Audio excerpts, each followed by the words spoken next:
Before we get started on today's episode, we'd like to give our hearts and support to the oppressed peoples of Palestine, Congo, and Sudan, as well as the Muslim and Jewish lives that have been affected in these times of tragedy and years upon years of historical apartheid and ethnic cleansing. We wish for a free Palestine, a free Congo, a free Sudan, and a free country for all oppressed peoples. As a podcast that puts marginalized identities at the forefront, we urge you, our listeners, to help and spread awareness however you can. Links to resources will be in the description.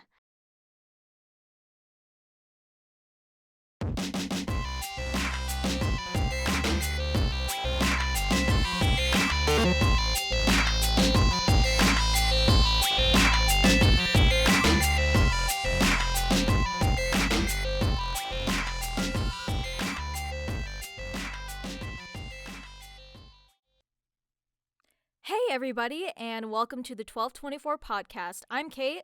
And I'm Shay. And we're here to talk to you about everything animation. This month's episode will be doing a little something different, something a little quirky. We felt quirky because we complain a lot. Yeah, we do. So, I don't know, this week we're making characters of color. Yes, we are, because why not? And for a lot of reasons, actually. So this is definitely different from your average 1224 episode, where we have a whole presentation for you, as we kind of like discuss amongst the topic of creating characters of color. Just because I think it's just really important. I guess like just starting off from a standpoint of where this topic came from. Like Shay said, we complain a lot. But I think we thought of this while watching the recent animated show My Adventures with Superman, which is really good, by the way. But essentially, we started talking about the specific insertions of like changing one's like race in the main cast, and specifically I think just I guess the implications behind that, and then like talking about like the idea of like palms and stuff and character designs. And then I was just like, do you just want to make like an episode about this? This is all in like a text conversation, by the way. And yeah, we just kind of went off about that and just why this should matter, and why this representation is so awesome and also needs to be like discussed upon in the world of animation. So let's make characters of color. Yay. Yay. Let's get some disclaimers out of the way. There's a few of them. Number one, people are not a monolith. These are just our opinions. Make sure to look at multiple people's guides and thoughts on how to make characters of color. So, in the description, we have, like, basically, like, a list of guides that have helped us. So, it's going to be split into drawing and writing, just because, like, we split our slides into drawing and writing. Number 2, in no way this is a full guide to designing and writing characters of color, as there are just many features and specifics to cover a person's identity. And this is kind of just like an intro, in a way, to create open dialogue and tips on where to start. So we'll mostly be speaking about our own experiences and our own communities, like, I guess mainly in depth. Like, for example, I'm Black. And I'm Asian. Sorry. So a lot of my, like, personal anecdotes would mainly be just about that and, like, my own experience. like watching animation and witnessing characters like that. Which leads into number 4. As always, just please let us know if anything seems to be wrong from a perspective / community that we aren't a part of. I do want to preface that we are our own resource whenever we're talking about our own experiences and identities that we identify as. Yeah, there will be like brief mentions of like other like groups too, but like usually with these like being presented, they're like from people who are a part of those groups, and like just in general in terms of like we've heard like these over the years, um, or they were presented in the guides that will be provided in the description. Yes. And like essentially like this kind of language surrounding race and such change and develop over time, but obviously they don't do so without having these conversations. So yeah, we appreciate you all for being patient with us and I guess just listening so far with this, since this is kind of all new to us. So yeah, let's get learning. Yeah. So the first slide is about eyes. So we're gonna go over very basic things. So there's 3, at least like how I will draw. I take out 3 things, mainly around the eyelid area. So double eyelids, epicanthal folds, and monolids. So double eyelids just means that there is a present line above your eyes where obviously like your eyelids are. Monolids means that there isn't like a very present like line. And then epicanthal folds, which I think is like it's not like an as commonly known term, but usually it's like the space like between like the inner corner of your eye and your nose. I realize I should have probably provided better like real life examples too, but basically it's like a space where like your skin kind of folds over in a sense, and that can look different on everyone, such as like how like all eyes are different. Now, epicanthal folds and monolids are common among many racial groups. So, like for example, like it's just like it's basically common with like literally like every racial group, but like some more common than others. Yeah. So usually with eyes, I would just keep into account like that specifically when designing characters, and then again, I wish I included like another slide in terms of like show examples, but I think like a show that does this like really well, especially for is like for its main characters, like the Ghost and Molly McGee, because the way that they stylize the eye is kind of like, I call it like a teardrop shape, but it's like a very like a teardrop on its side, kind of like a vase. Yeah, sorry.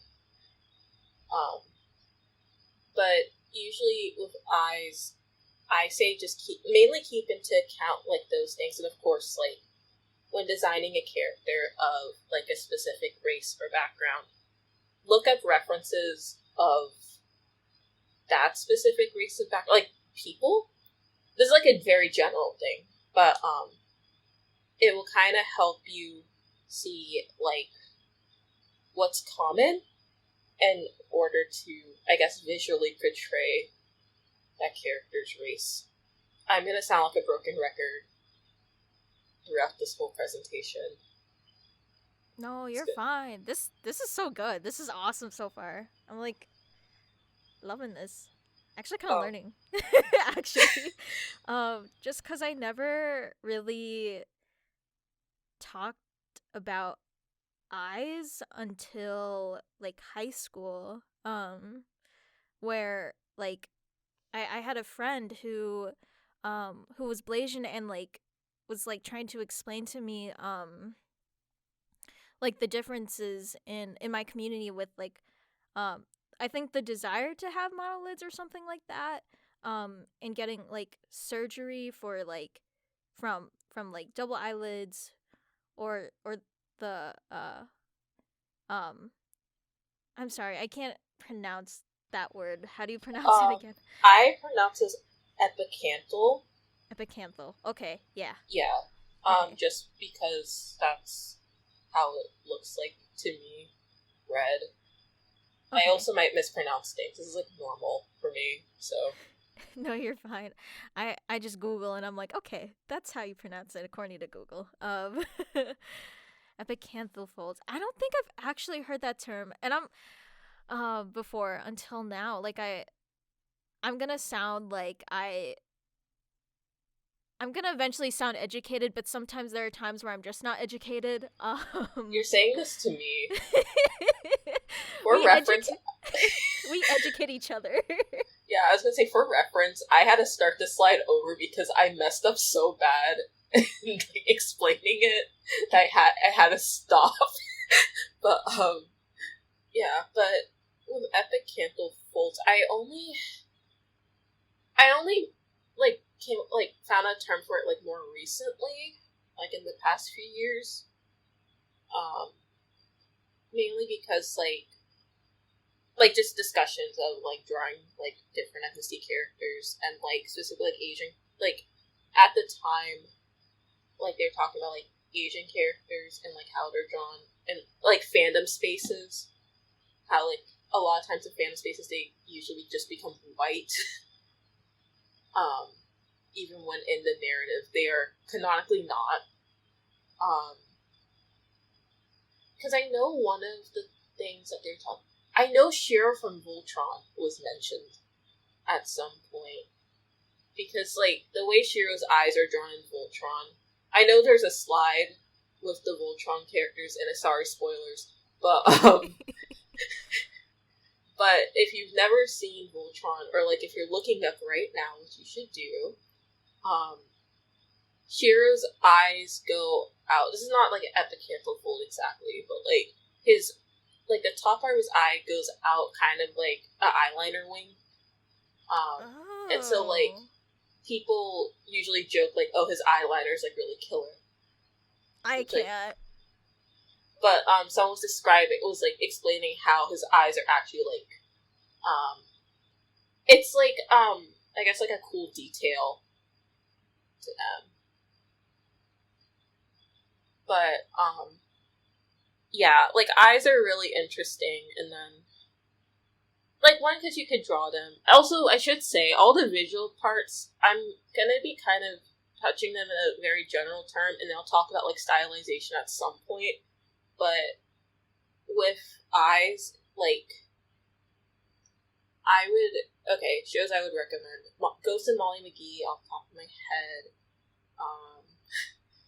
It does look like a vase. Yeah. They do look like vases. Like, not that it's a bad thing. I'm just like, oh, that's such an interesting, like, shape detail, I guess.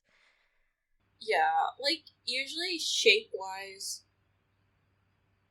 like, I wish I had, like, an extra slide. I should actually be using my mouse. But, like, shape-wise, I would say you are safe in shapes, right?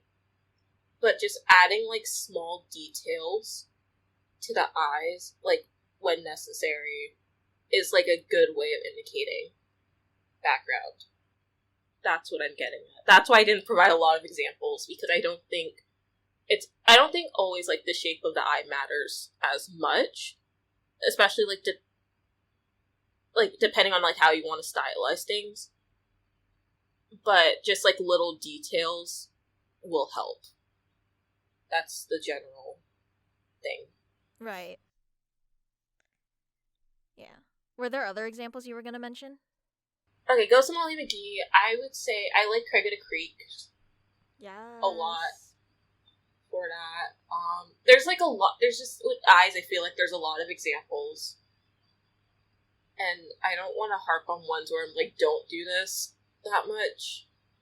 I'm trying to be more positive until a certain slide, but like positivity, and then I'll start complaining. But that's so awesome. Like as you're like explaining this, I'm like, wow, details really matter in character design. That's so crazy. Like it's obvious, but like sometimes you just need that reminder. um but yeah, no, some that's interesting. I think eyes are pretty neat. eyes are neat. Yeah. Next is noses.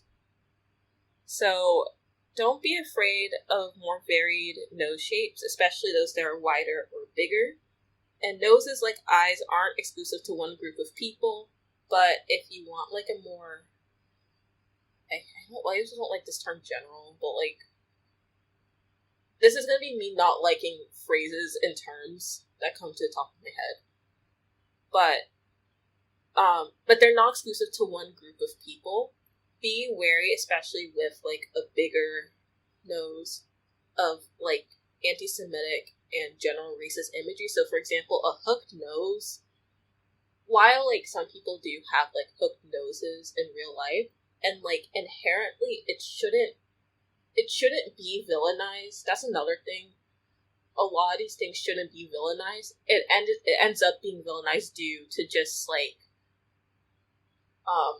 long instances of like discrimination against different groups. So like for example, if you look at a lot of Disney villains, right? Especially like older ones, a lot of them will have like hooked noses, and then like the association is like a hooked nose is bad. And then like etc. And then also like usually those are against like the protagonist who has like a tiny skinny nose that they can barely breathe out. Sorry to everyone with a small nose. Small noses are fine also. But it's just more so like I think we need to kind of like combat things also. Right. Like visually. Which is why, like, especially with protagonists, I think, of, like, all backgrounds, like, to give them, like, either bigger noses or wider noses, or, like, etc. So, I don't have examples for noses because I could go on forever about, like, different noses on characters. And again, it's like one of those things where like some characters have nose, some of them don't. Like for example, Adventure Time. Yeah. All the characters don't have noses until you get to Free the Mushroom War. Right? Oh. You're so right. And I mean even then you can argue that Adventure Time kind of falls into like, oh, bad quote unquote bad guy with big nose thing because of like Ice King. Right. Yeah. Right? And, like, of course Ice King becomes, like, a sympathetic character later on, but, like, Simon doesn't have a nose. So you can argue that, too. Basically, what I'm saying is, make sure you give people, like, wider noses, or, like, quote-unquote bigger noses, like, and they're, like, a protagonist, or, like, you know, vary it up a bit. Right. Let's Give us mix some it variety. Let's Yeah. literally. Where is it? Yeah. Oh my gosh. Or like even like side profile stuff. So I drew these side profiles. Love. Also, I am using characters from shows until a certain point. Just having a fun time. But also side profiles. This is actually a very interesting thing. So some people have like a low nose bridge, right? So they have to get like special glasses, right? And then like of course like nose profile. So like some people, like sometimes you'll just have like basically just like kind of like basically just a straight line, right? And like that's a nose. Or sometimes you'll have like a little bump, and that's a nose. So I tell people, have fun with your noses. I have, like, little examples of, like, very simplified little guys. That's so cute. I love them. I love those little guys. Things. Yeah. And then you can even like simplify the nose to again to a literal shape. I do it all the time. Me when I'm about to me with the over the garden wall triangles. Yeah, like over on a wall does triangles. If you look at Muppets, they do that. There's like again, I didn't include nose examples because there's so many that I could point to. And we'll be here all day and we have a slide that's just full of examples. But basically, just don't be afraid to give a character a big nose, especially if they're, like, a protagonist, and, like, just be wary of, like, some stereotypes and things. But also, it's, like, it's hard because, like, you want to, like, destigmatize, like, certain stereotypes, but, like, culture has permeated them so much that you are not allowed to anymore. Yeah. Which kind of sucks. It also ties into, like, another part. Oh, here it is. Donut lips. Let's talk about lips for a second. So, having fuller lips is, like, again, very common thing. Like, amongst all groups, like, being Black, full lips are, like, a thing. The fun fact, weaponized against us. So, in a lot of media, there are donut lips, which are these things right here. See that big no? Don't do this. Especially for Black people. Don't do this. It's based in racism, minstrelsy, old anime. Like, it's just a really racist thing because basically they're like saying you have big lips, you're a freak, you're not human, right? And it doesn't matter what color the lips are, too, because sometimes people argue, oh, it's only bad if it's red lips. It's only bad if they're, like, pink lips. Which, no, just it's bad don't in general. do it. Yeah. Jeez. So I'm mainly talking, again, from, like, a Black person's standpoint, so I don't know, like, because I know, like, donut lips especially are, like, very prevalent still, especially in anime. Crazy. So here are just alternatives to, like, drawing people with fuller lips. So you could do, like, 2 lines, right? Cool, 2 lines. You could do, like, a darker upper lip because a lot of, it's like, in general, people with high melanation will have a darker upper lip. I mean, maybe people, I don't know what I'm saying, but darker upper lip is very common, or you could just do, like, a color, like, without, like, just it outlining, or you could just literally not show lips, if you really want to. Again, Adventure Time, with, like, Marshall Lee's design, and, like, the designs, and, like, Fiona and Cake, like, the show, they don't have lips, really, so... Non-existent. Yeah. Just don't do donut lips. And then also, I should also talk about teeth. So teeth, I think, aren't brought up as much, but buck and crooked teeth should be avoided for Asian characters especially, again, due to, like... Okay, I'm also talking from, like, American Western standpoint, too. Sure, of course. Yeah. I should also I need to specify a lot of things, but, based on just, like, I should have written down, like, the actual history stuff, but, like, old, like, propaganda from the United States where they're very, like, racist towards, oh my god, I should, like, actually, like, history research. It's just very racist. Yeah, no, that, literally, like, just, the amount of, like, caricatures that we've, seen throughout, like, American history and such. Yeah. Because I think about this a lot in terms of just, like, okay, so the weaponization of teeth in the United States and, like, the mouth in the United States is very interesting to me. But specifically about teeth, because like, we're, like, very obsessed with, like, straight white teeth. and like kind of like it's like used to indicate like class and stuff too, which I don't know. It's always weird because like as someone who doesn't have like I have like a huge gap in my tooth. I think everyone kind of figured that out from like how I draw myself. And we love that. Like, thank you. But I find it very interesting. I find like the ideas of teeth and class being so intertwined in like at least American society very interesting. Eurocentric beauty standards.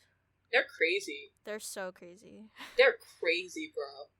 Like I can't wait to talk it out. I can't wait. Yeah, but what was it? Oh, I know what I was gonna say. So I didn't picture it here. It is in one of the resources that we did provide in the description. I'm pretty sure I did. If not, I will add it in at least. I think I wish I was at like a proper example. I'm so sorry. So another point of like debate are black characters where they don't have donut lips, but they have like really pale, like pink lips. That's also a contention. Not contention, but like it's also like a debate if like that's racist or not. I should also say black people can have like pink lips, like light pink lips, like in real life. And it's just like more so in animation. I think it just gets and like art in general. Especially nowadays, it like people used to be like your lips look ashy, like in the drawing, in the context of the drawing. So I say it ultimately depends. Sometimes things have to just depend on the intent and then execution. So, what's a good... Oh, so like, for example, Maximum Ride, the manga. Oh my goodness. Memory unlocked. My girl Nudge, so... First of all, she slays. Best fashion on Earth. Second of all, her design features her with like light pink lips, but they're not donut lips. But like sometimes in the way that the manga's colored, it kind of looks like it, but not really. So it's like debate. Like you will usually like kind of be like, oh, it's like kind of weird, but like whatever. Yeah. Like in terms of that, I'm like very like I usually would just stray away from it. Sadly, again, it's like one of those things where like in theory, it should not be a thing that, like, is weaponized against us or, like, should be treated as something, like, that's, like, big no-no bad. Mm-hmm. But, like, ultimately just due to, like, circumstances in, like, history, I usually say, like, either specify that it's, like, I don't know, it just depends, I think. Is what I'm saying. Yeah. Yeah. 100%.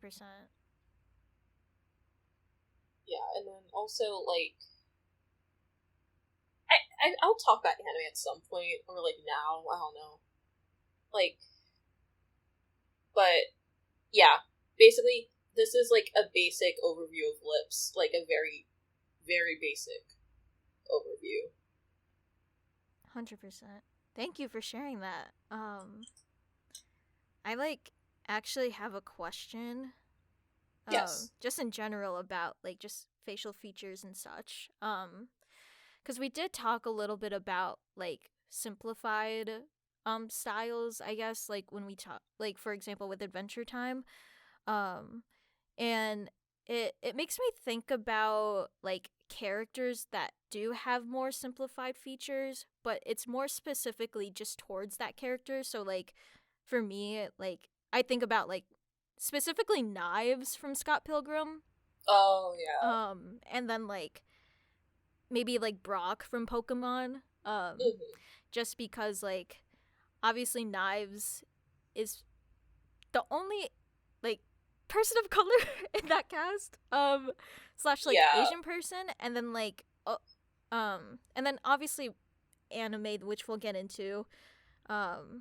Brock is like probably like one of the main like brown characters, I guess, or seen as such. But like, and obviously I am like giving much more examples towards like Asian characters, so feel free to like it um speak on however you want to speak about it. But it that kind of stuff like just makes me wonder if that's like uh whether whether or not it is like offensive in a way, or like makes it seem like this character is specifically othered. Yeah, so I just wanted to see if you had like any thoughts about like just simplified styles like that, since Adventure Time does have that consistency, but like when it comes to specific characters that are usually of color, like gets a gets a little, there's like a little gray area there, I guess.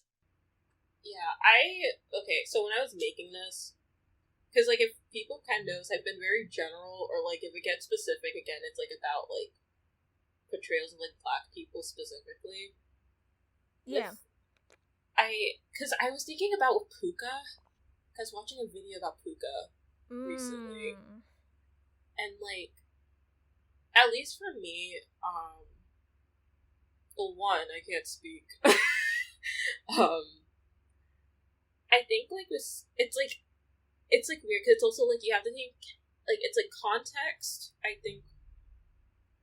Okay, personally, I always consider context, in terms of, like, where it's made, who's making it, and then I deduce. So, like, with knives, I don't know. I don't know why I'm trying to speak on this. No, you're fine. I'm sorry. I didn't mean to put you on the spot with that. Cause I don't know. I guess I just value your opinion, and like I'm with you like on that kind of uncertainty of like whether or not it's okay or not, or just like just considering the dependencies of it all. Yeah, no, because when I was getting into like, okay, so the eye section, previously mentioned eye section. I meant to put in a slide about like eyes are just lines. I forgot. But also just because it got too complicated in terms of like my own thoughts, because again, I think it like you just have to consider a lot of stuff too when like talking about design. Yeah. I don't know, because it's like with Brock, right? I don't think I would. I don't remember if. Oh god, I can't phrase it. Like, I guess personally, I wouldn't draw him like with his eyes like that, because like I'm like it's just because it just gets too dodgy. Like if I don't feel good about it, or I feel really like I just don't do it. Right. No, I don't know if Knives is drawn like differently like in the comics compared to like the like I recently the Scott Pilgrim anime came out, and her eyes are literally just like black circles, but they're like big black circles. Yeah. And so I can't speak to that, and then plus Brian Lee O'Malley is Asian. So true though. Yeah. So it's like there's like a lot of complicated things. It's like it's less cut and dry to me like in comparison to like the Jay-Z music video. I forget what the music video is called, but there's a music video by Jay-Z where like the intent is like basically to harken back to like racist depictions of like black people, but like as like a commentary thing. So like all the characters have like the said like donut or like sambo lips and stuff. And so like out of context, if you don't know who Jay-Z is, you don't know if Jay-Z's black or not, you're like, whoa, that's kind of racist. But like in context of everything plus like what he's talking about, it makes sense why the creative direction was like that. Yeah. Yeah, I think that's what it is. It just like it's a commentary. Yeah. Yeah, because like again with like Puka, like I wouldn't draw Puka with the eyes that she has, especially like just because of like my own like background and like context of things. Yeah, like that's what I'm saying. I think it just ultimately depends. Yeah, for sure. Yeah, no, thank you for that. I'm like on the same boat with you on that. Speaking as an Asian person myself, so yeah. Yeah. It just makes me think. Just thinking. Yeah. Okay, let's go. Next Yeah. Oh my god, it's my turn to speak, to lecture. Yeah, I forgot I had 3 slides and I was like, whoa. You're fine. Oh my gosh. Okay. In relation to all of that, let's just get right into racial identity from a writing standpoint. So when it comes to character creation or changing pre-established characters from their white counterpart, ask yourself some questions about these choices.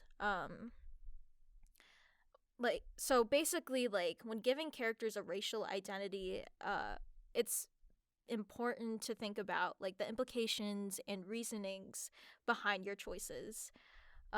So that's where intention versus insertion comes in.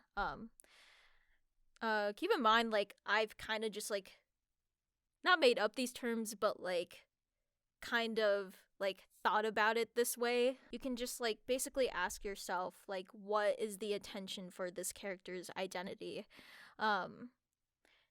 Like, why is this character this specific race? And also, how do we avoid just checking the diversity checkbox? Just because I think in a lot of media we see a lot of like shows and movies including characters of color without really including their narratives, if that makes sense. So that leads us to the next question of how much are you really implementing their cultural background? Because because like when you really think about it, it depends on the kind of story that you're trying to tell. Like, are you trying to center cultural identity into your narrative? And obviously, I don't necessarily think it's an issue if a story isn't centered around that, since there is a need for characters of color to just exist without having their identity as like a conflict or a struggle. For example, I think like specifically Kipo in the Age of Wonder Beasts, I feel like does a great job at that because the show itself, if you haven't seen it, um, and takes place in a post-apocalyptic like setting and such, and you have a Blasian main protagonist and also 2 black main protagonists in the show, and there there's there's such a joy in the need for just these characters having character while also implementing their identities too. I think specifically me talking about Kipo herself, from a writing standpoint, just because like she is Blasian and like her parents are also like included into this narrative. Like, I just think about like Kipo's dad like making her like a Korean dish for her when she was really young. Like, that really stood out to me. Um, and then like I guess another example is Shira, but it's definitely more generic because race isn't necessarily the central part of it. I think it's more so like gender in a way. Just because their characters Shira has a diverse cast.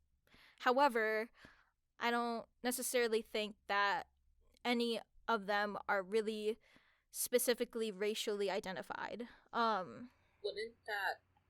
this might tie into like a later point. Wouldn't that kind of also go into like race coding too?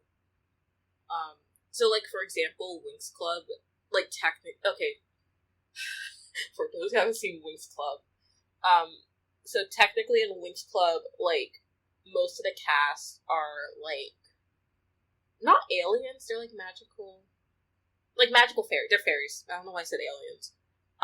But like technically there is no like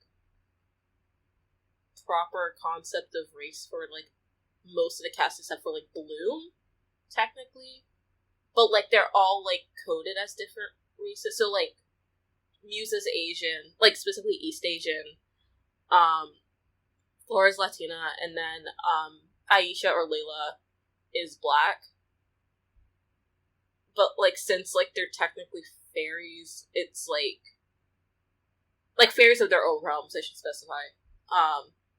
Like technically they have it like it's just racial, it's like race coding. Yeah, right. Like It's Shira. yeah, Shira yeah. falls into that too, right? Yeah, definitely. Cuz I think they do specify like at least some kind of racial identity somewhere. Like probably in the wiki they'll have something. But yeah. Yeah, I feel like it would fall in that category. Which like I don't necessarily think is a bad thing. I feel like I'll go more in depth as we go, which I'm super excited about. um but even then, even if your like story isn't um identity centered, it's also just important to make sure that the character you're trying to portray is represented authentically. Um even because just because they'll still see and interact with the world differently. Just I feel like just because I don't know, I'm gonna go into this weird like not tangent but like something. But like I feel like obviously there's a lack of representation for like people of color, right? Which is why we're here. um but I think now that we open the doors for more characters of color, I think there's still just a lot of exploring characters of color and their personalities. I don't know. Like I feel like there's a difference between a person of color's personality versus like a white character's personality. Like, does that make sense? I don't know. The only thing I could think of are like archetypes that are usually put onto people, or like stereotypes. That's like the only thing I could think of. Yeah. Is it like kind of how when you are part of an oppressed group, you know, like that experience over like someone who isn't a part of that group? So like it just informs like your experiences in life and like how you like carry yourself throughout things. Like, is that what? Yes, you said it so much better than I could. Yeah, no. Yeah. I was like, I think that's what they're trying to say, but like, yeah. But like the phrasing of like personality is just so funny. I'm sorry. I'm sorry. Yeah. Just the way they are. Yeah.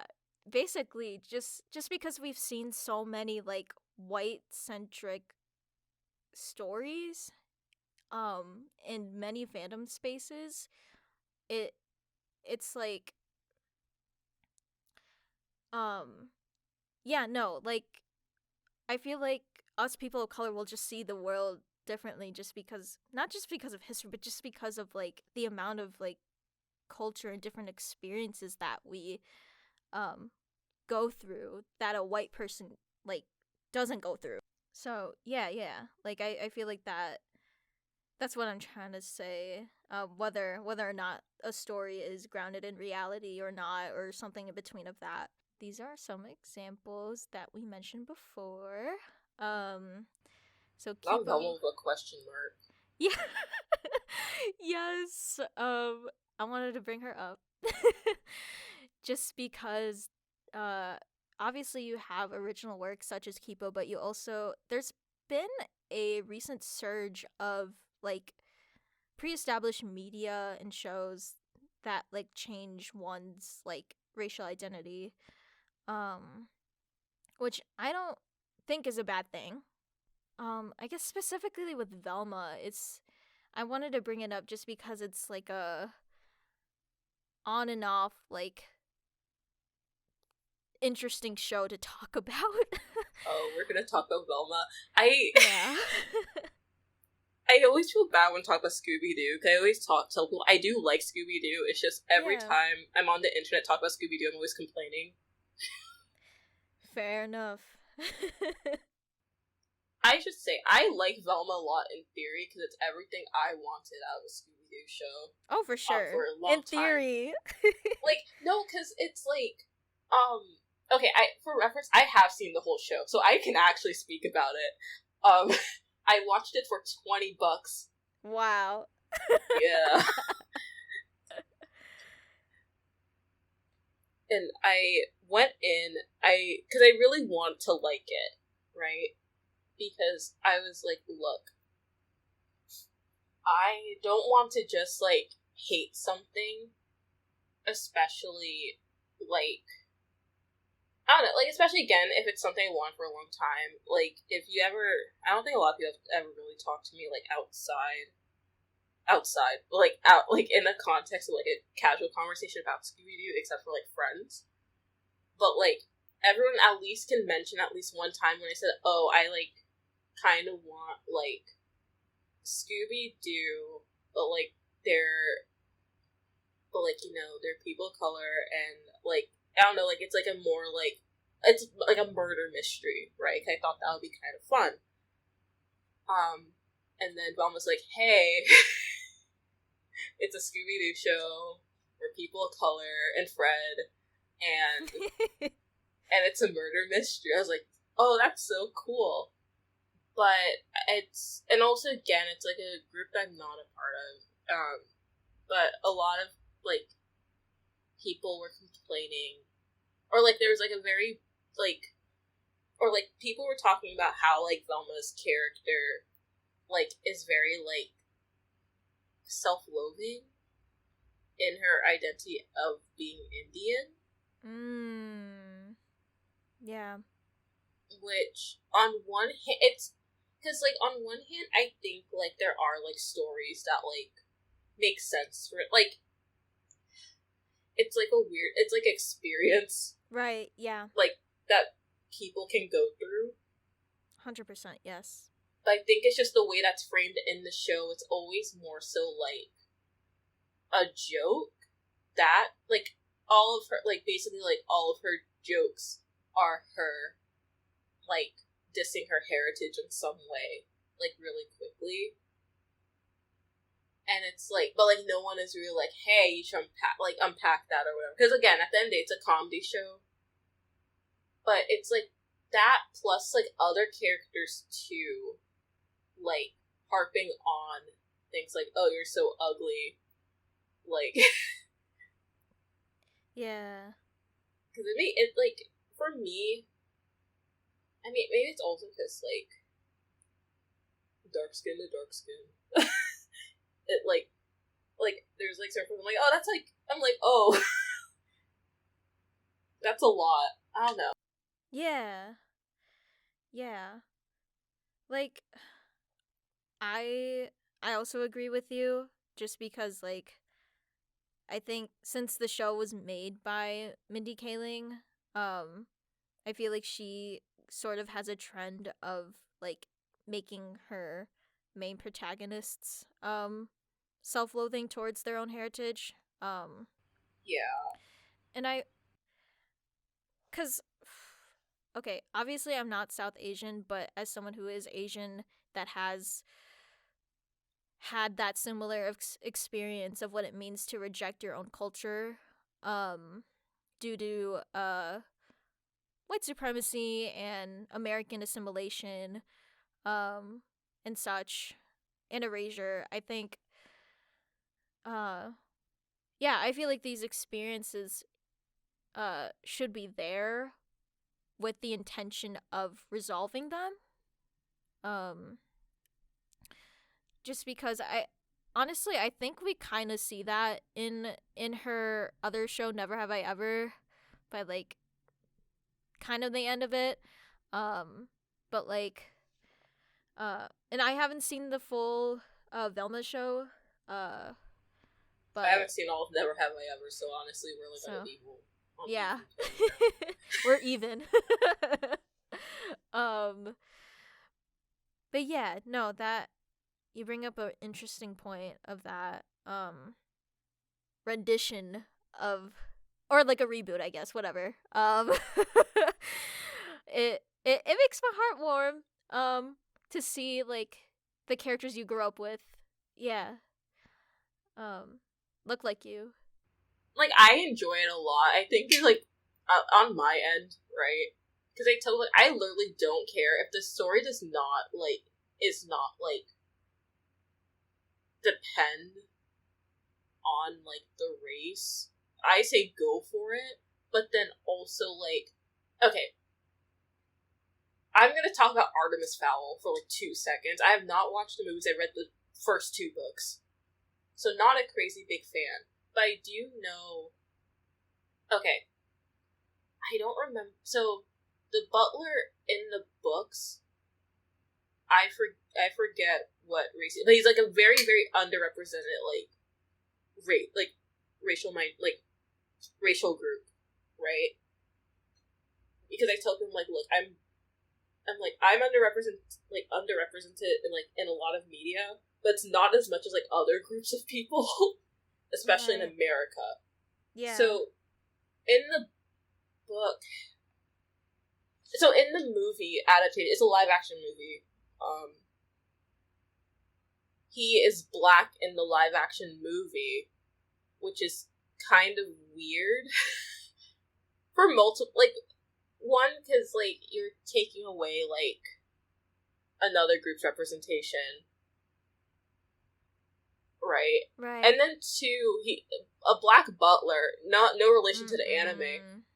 It like, it's like a weird choice in the grand scheme of things, right? Because like black people can be butlers. Right. It's just like the change is weird to specifically make this character a black person when like originally in the book like they were like already an underrepresented group. Right. Huh. Usually, basically, I'm all for it. Just like don't take away representation to get, or like the Winx Club like live action show. Like Flora's missing from that show, and she's replaced with a white woman. Ugh. Yeah. But we got dark skinned Aisha. Finally. So like it's like kind of like I mean, again, that's like a different situation. It's not really like, oh, like a race change and like it was like integral to the plot. But I say like when you do it, just make sure you know what like how the story is. Like mainly if it's something like She-Ra or like Superman, especially Superman, like go crazy, go wild. Yeah, I think it's just acceptable to do so when the characters were originally white. Yeah. Like just don't take away from like another like group. Yeah, 100%. Right. This is not about redheads either. I'm aware. Yeah. Like just quickly, like going back to Velma, just because they also changed Daphne's character to be East Asian and such, and just what from I've seen about the like whole thing about like her being adopted and wanting to like find her like cultural roots and such. I don't know if that's ever explored later in the season or not. It's like so like she finds her parents, right? Sorry, spoilers for Velma. Like from what I remember, she finds her parents, right? Yeah. That's all I remember. She just finds them. And that's so awesome. I'm so glad. But like I don't think her parents want anything to do with her or something. I think okay. Is her dad involved in like I don't know if they're like involved with like the big mystery that's going on. I think they are, technically. Sorry, it's been a few months. I watched the whole show in a day. I had $20, I need it. The biggest point to walk away from is that intention is key when it comes to character creation. Next slide. My turn! Okay. Let's talk about skin color. But specifically, how to color skin. So, people can have different undertones. So, like a warm undertone, as we can see on Noah. I try to do a neutral tone on Heather. And then a more olive tone on DJ. In general... I'm going to quickly say, in general, avoid giving characters really yellow or red skin, due to, again, yellow skin was used as, like, anti-Asian propaganda and everything, and then, like, red skin is, one, it's, like, a derogatory term, and then it's used as, racist imagery against indigenous people, so, like, that's why a lot of people don't like that one sports team's name and mascot. It's 2023. It is. It's like, is that the one? They changed their logo before, right? Or am I thinking about a different team? I don't know if it's two teams or one team, but there is one where it's like really racist, and then there's the other one where it's like still questionable, but like it's less racist. Yeesh. Yeah, I don't know. I don't pay attention to sports like that, but, you know, as someone who lives in Chicago, I get still very, like, pissed off at, like, our hockey that team. Is Chicago. Huh? Yeah, like the Blackhawks, yeah. Oh, that's the one I'm thinking about. Okay. It is two teams then. Yeah, not proud of being a Chicagoan in that moment. Rip. Yeah. But now we're gonna get to the main event. As you can see, Yasified Lashana is in front of us. Yes. Because we love Lashana, she should have won. She should have. Or at least not get eliminated. Oh my god. But, you may be saying, Shayla, what is this wheel? It's the color wheel. It's so fruity. Yeah. But, this is my very basic, I'm not gonna show you, like, physically how, but, so, this yellow part that's, like, highlighting like this, these are where I will get, like, the undertone of the character, right?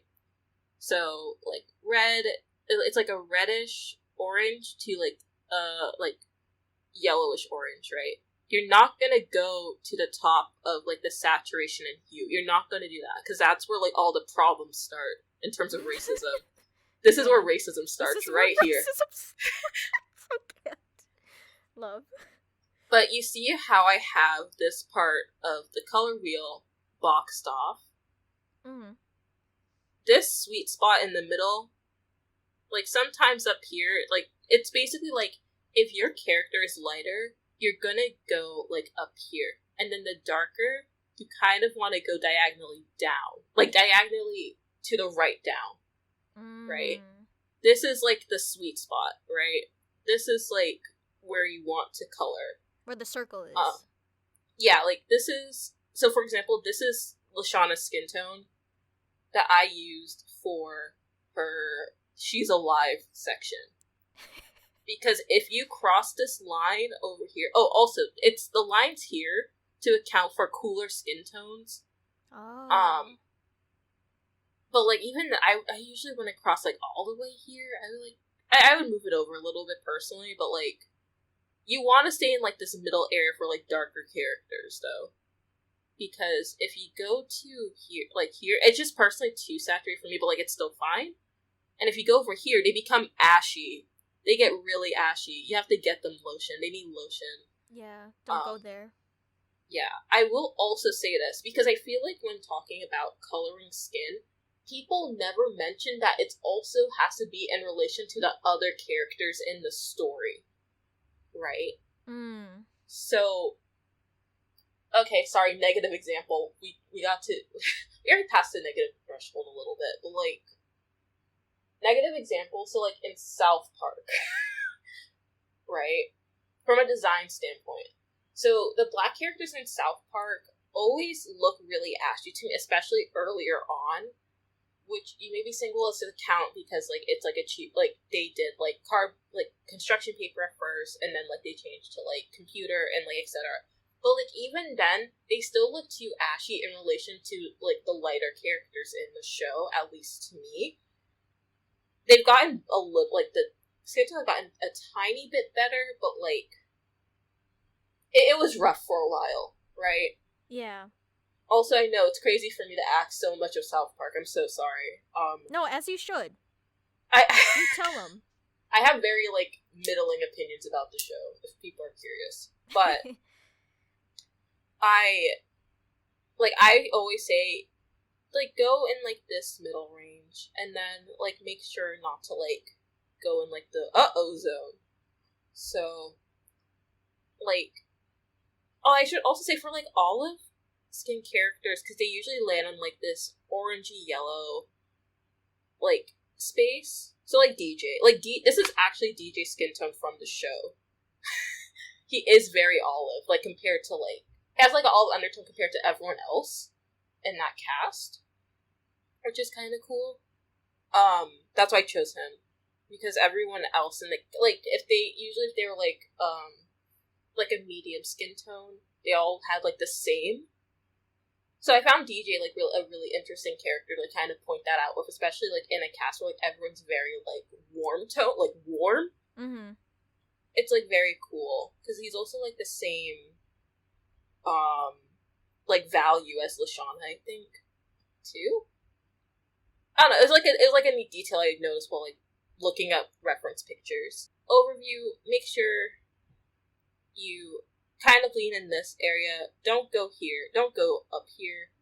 I should talk about, very briefly, because sometimes people are like, don't make, I don't know why sometimes people are like, don't make your, like, black hair, like, just in general, people are like, weird, like, don't make your black characters, like, in this corner. I only say that because, like, that's where your line art color should be.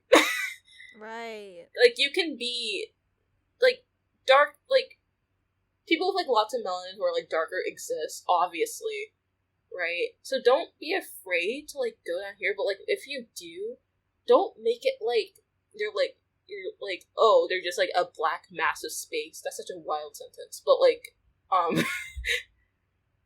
just, like, be considerate of, like, light and shadow and, like, a bunch of other things. And then, of course, like, simplification, like, you can still learn from, like, more complex tutorials for, like, a more simplified art style.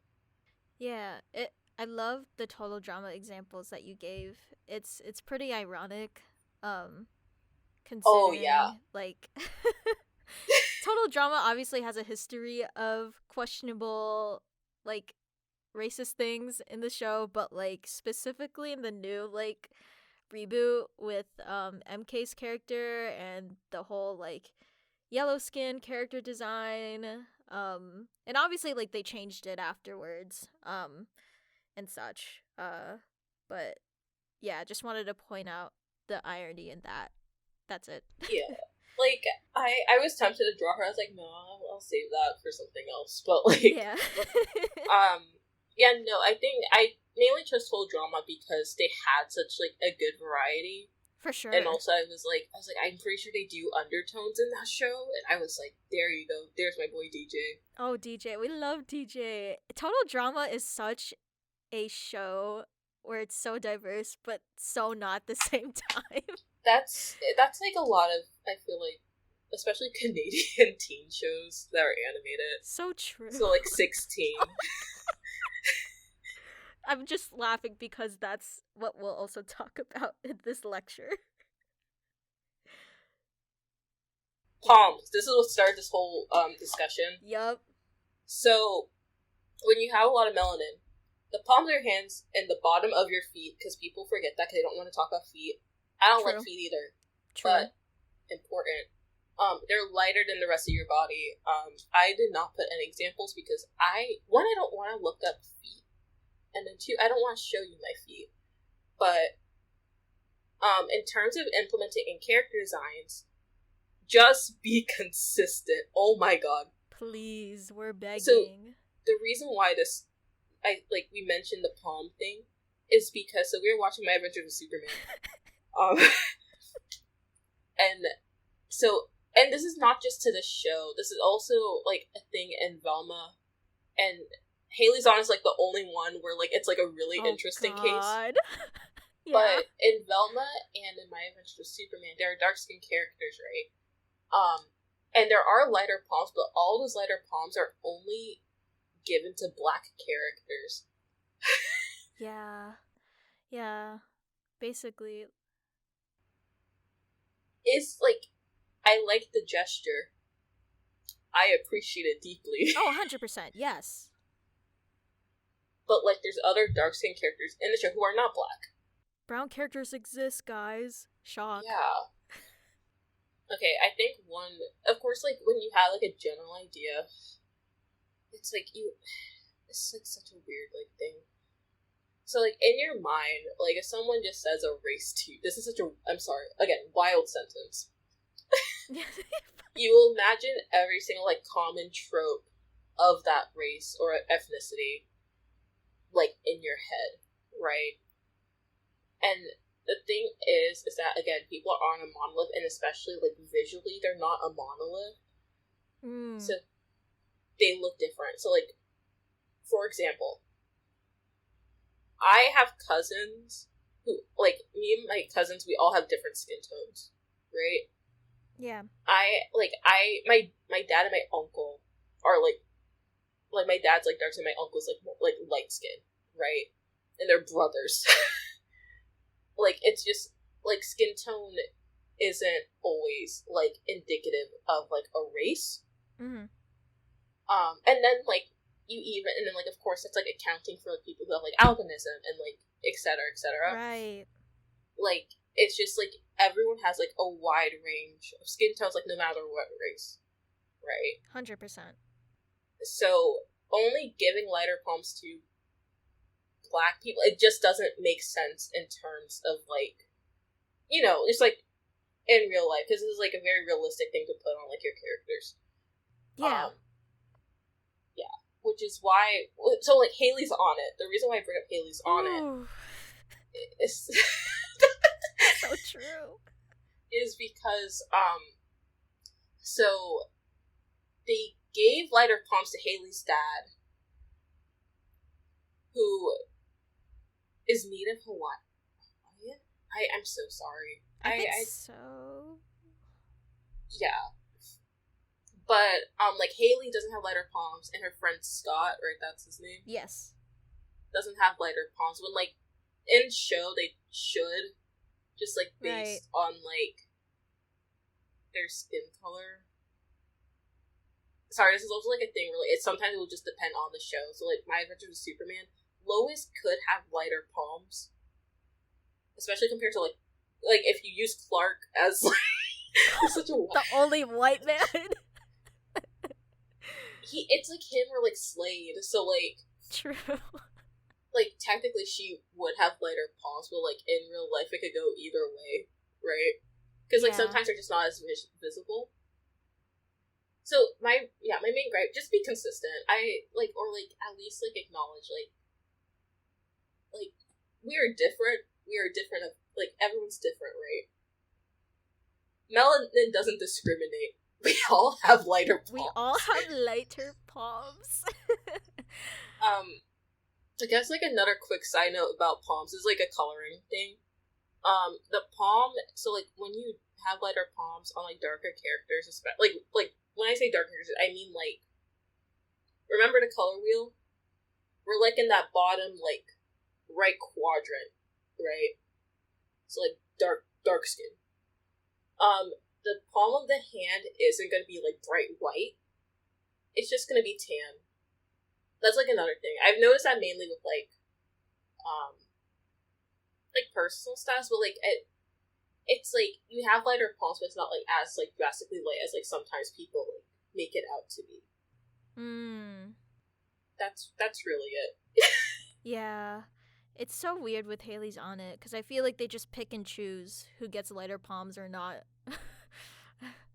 Yeah, because I would understand more if it's like Haley and Scott appear in every episode, but like everyone else in like the background gets lighter palms. I would kind of understand that. Right. I still think it would be a little weird, but like I'll be like, okay. At least like there's some like rhyme and reason to it.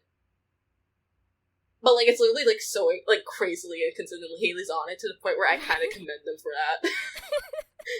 At least they're consistent with being inconsistent. Yeah.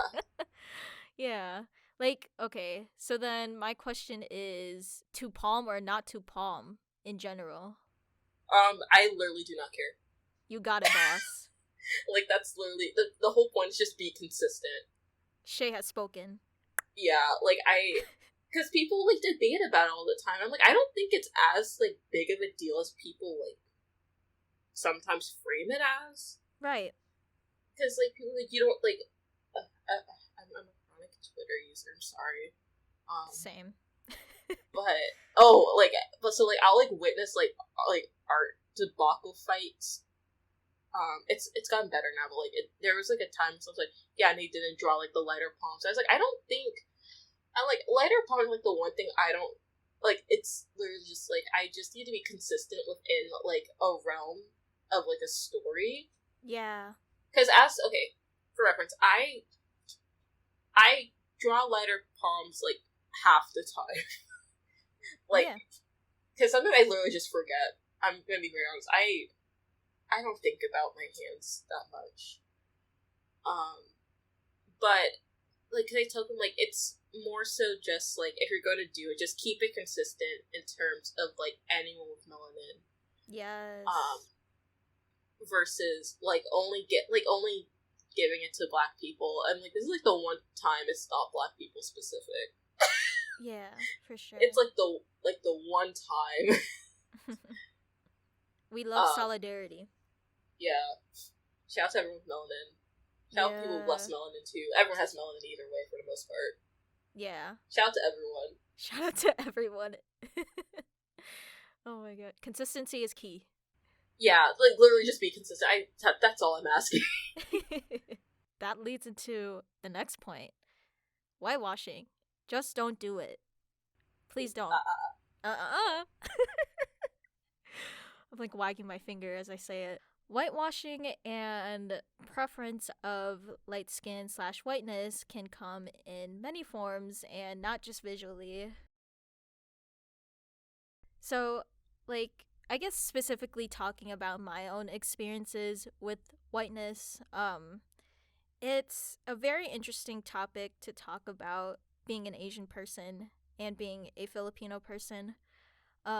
Just because of one, the model minority myth, and second, this idea and being raised to think that my brown skin, and even like my round nose isn't desirable or attractive in the eyes of a Western perspective or a white lens. There's just a lot to unpack with that. And even though I did just say that it comes in many forms and not just visually, and I just specifically said like visual things, I think both visual and writing go hand in hand with this one, just because leading to the differences between monoliths and being polyolithic. So, you know, just because a community is grouped into one thing doesn't mean that every person in the community are all / look the same, because like everyone has their own respective narratives, cultures, and experiences. For example, like mainland like peoples versus like American / diaspora like perspectives. Those perspectives are definitely different from one another, and they do clash. But I think we should all eventually like come into understanding those perspectives equally. But like, if we're questioning, if somebody questions or like wants this kind of representation, for example, like you want more like Asian representation. Okay, so are we talking about like East Asia, Southeast Asia, South Asia, Central Asia, West Asia? Um Yeah.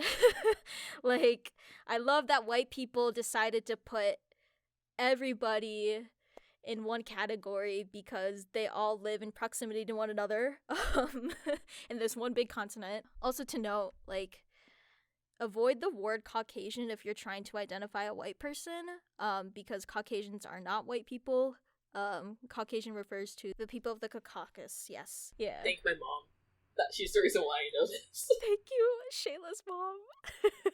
Which leads me to talking about like racial ambiguity versus visible ethnicity, because more often than not, in a lot of like animated shows, there are, like we kind of talked about before, there are like people of color coded characters, but their races are never really specified, which is and can be a problem, especially just like in the world that we're living right now, which I'll talk a little more about later in the next few slides. But I think just the key to this is just to be more specific in order to avoid this. And here are the definitions of race and ethnicity if you already don't know, or if you're still confused about it, which, like, I don't blame anyone just because white people, but like also just because I never necessarily understood the difference until maybe high school-ish. So like, you know, terms with like race, identity, nationality, I feel like there's another word that is around that umbrella of terms. I don't know them because those are the three. Yeah, same. Those are the three that always like confuse people. Yeah. I think also because ethnicity and nationality, they can be you can interchange them. Yeah, exactly. Sometimes. So like for example, I'm African American. It's like technically like an ethnicity, and like you could argue a national. I wouldn't say it's a nationality though. Well, it depends on the person. It depends on the person. Yeah. Personally, I would say it's a nationality because I would just say I'm American. Oh, okay, yeah. Because I am. I don't. Yeah, no. Like, you're an American. I have no like. I don't have any like proper cultural like ties to Africa, but like I am black, like race wise. Yeah. Ethnicity, I am African American. That's like specific, right? And I technically don't, because like it's just like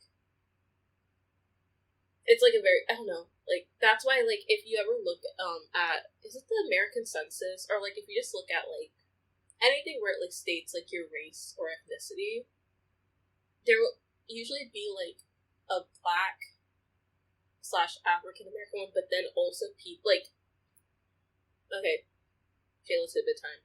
When I was in high school, a lot of my classmates were technically like first like generation from like the West Indies. So like Trinidad, Barbados represent yes, like and then also like Haiti, etc. And so a lot of them don't like identify with being like African American. right? And so like if there wasn't a section where like they could properly state like what like their ethnicity, they'll either put other, or they were trying to like also campaign for it to be a different thing, because like where I live there's such a huge population that like they might as well, I don't remember off the top of my head if they do, but like it's to the point where like it should actually be included. Oh, 100%. Yeah. Yeah, so it's like that. I don't know, like not basically nationality wise, like it gets national ethnicity could cross over a lot, especially depending on the person and like terminology that they like too. That's what I'm getting at. Like, just to get to the definitions, basically, like, race is a category associated with, like, common biology and physical features, but it's also been historically used as a social construct to divide and oppress people into groups of society, which, if you've been in an American school, you probably have learned this. Racism exists. And just, like, history upon history of, like, displacement, slavery, colonization, all that jazz. And so race is definitely just a more broad term that I think, like, we still use. But I think ethnicity, I think we should give ethnicity a little more credit, just because I feel like, obviously, so it's a category associated with, like, common cultural ancestry and language. Um, so it's a lot more specific in that way. So, like, obviously, my race is Asian, my ethnicity is Filipino or Filipina. It doesn't really matter to me. I just like Filipino better, but also, like, Filipino is, like, a gender neutral term. Um, but, like, I think when it comes to nationality for me, like, I say, like, Filipino American, but I don't like the word American. So that's why I just say I'm Filipino. Um, just because everything in this country, but, like, um yeah, no, I feel like nationality itself is, like, just the place that you were, like, born and raised from, basically. yeah, because I was gonna say nationality gets just more complicated if you're like in a position where like you technically don't have like if like you move around like Yeah, country to that country. too. Yeah. Like I feel like that's where it can get more like complicated. Ethnicity and nationality does like it generally confuses people, but like ethnicity is literally just like your like your family's like lineage of culture. Yeah, exactly. Right. Versus nationality is literally like where you live or like Yeah. where you generally live. I'll definitely explain a little more in the next slides, but, like, essentially, don't be shy. Make people brown or black. Just because, like, or just okay, with, like, character creation and such. From speaking from experience and definitely, like, many pieces of media recently, like, I'm very happy to see more um Asian stories being represented.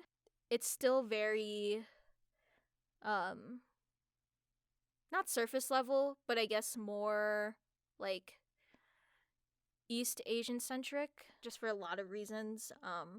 And for example, I guess, like, popular Asian media recently with, like, anime and K-pop and such. Yeah. So yeah, no, just don't be shy to give people some melanin. Like, it's not that hard. um so yeah, I mean, here's some examples here. Wee, yay! Specifically, I can't believe it. But Star versus the Forces of Evil. um, Definitely with the character Jana, which I love.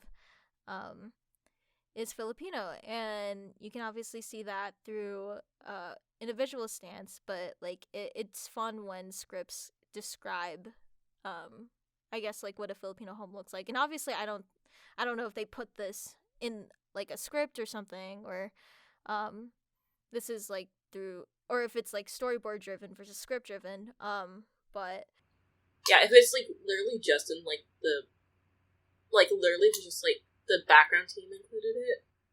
Yeah. That's just background or layout. Got you. Okay. Yeah. Yeah, I mean, these are just, like, really good examples of, like, specific ethnicity representation. So, like, with Turning Red and, like, Chinese culture, the more specific you are, the better it is to visually represent the characters better. really awesome examples of that here, without like any sort of like white counterpart, just because there's a lot of like media with that. Like for example, like when it comes to like biracial people, um people only usually tend to um talk about like biracial people that have like half white counterparts, or like in a Oh, like one white parent. yeah, like one white parent or one white partner, you know, for like romantic interracial relationships. And obviously there's nothing wrong with that. Um like those narratives are just as important, and like these narratives happen in real life. I have a white partner.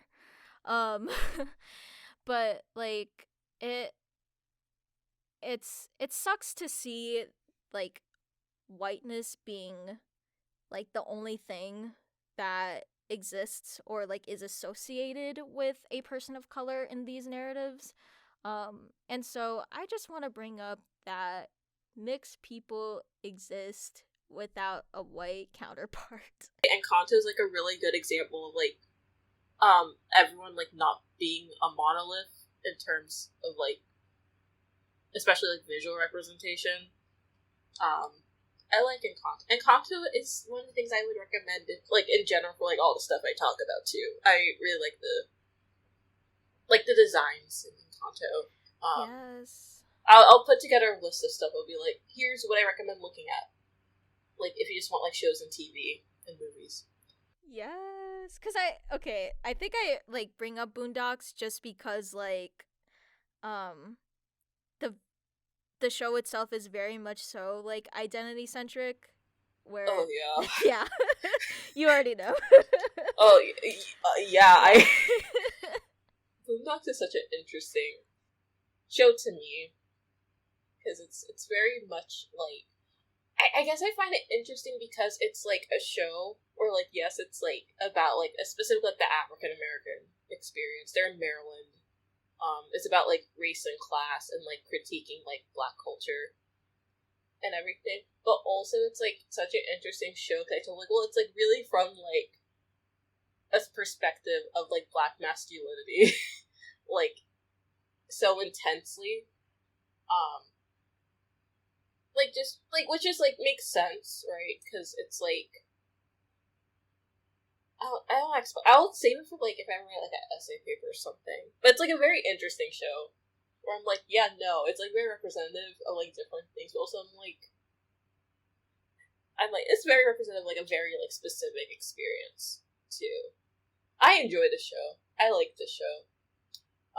I sing. I watch A Huey through Christmas every year. I really like it. Yeah. Yeah. Definitely.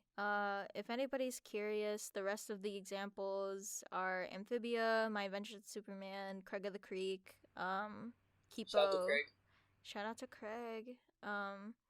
And Imara, and Turning Red. So, obviously there's not a lot here, but there's a lot to discuss. So these are examples that I want to bring up that are kind of so going back to like racial ambiguity, racially ambiguous like characters in animated shows, like obviously there's been like I feel like in a lot of early 2000 shows there was like a trend of that in a way. So like for example, Alex from Totally Spies, that one mean girl from Kim Possible, I forgot her name. Bonnie. Oh, Bonnie, thank you. Yeah. And I guess not Jonesy, because apparently Oh, Jonesy's an interesting one though, I think. yeah. Because Jonesy's last name is Garcia. So it's like I don't know, you like sit there like Spain is somewhere. That's a messed up joke. That's such an awful joke. I'm so sorry. No, it's okay. But like you can kind of like make inferences. Yeah. But like there's no specific. Oh my god. It's so funny because before we recorded, Shit was like, I have you seen like a wiki page on Yeah, 16? which And I was like, huh? isn't confirmed. Like, Yeah. that's the thing. When you go on a wiki page, nothing is confirmed unless if someone explicitly said there's a source. So Yeah. Was there a source linked or like I didn't see one. It just said it just said that? it just said Jonesy is Filipino. Filipino and Latino. Awesome. That's great. Yeah, no, just the thing with Jonesy, I'm like, that's so crazy. I don't want him near me. I don't want him in my community. It had like the Motor City, right?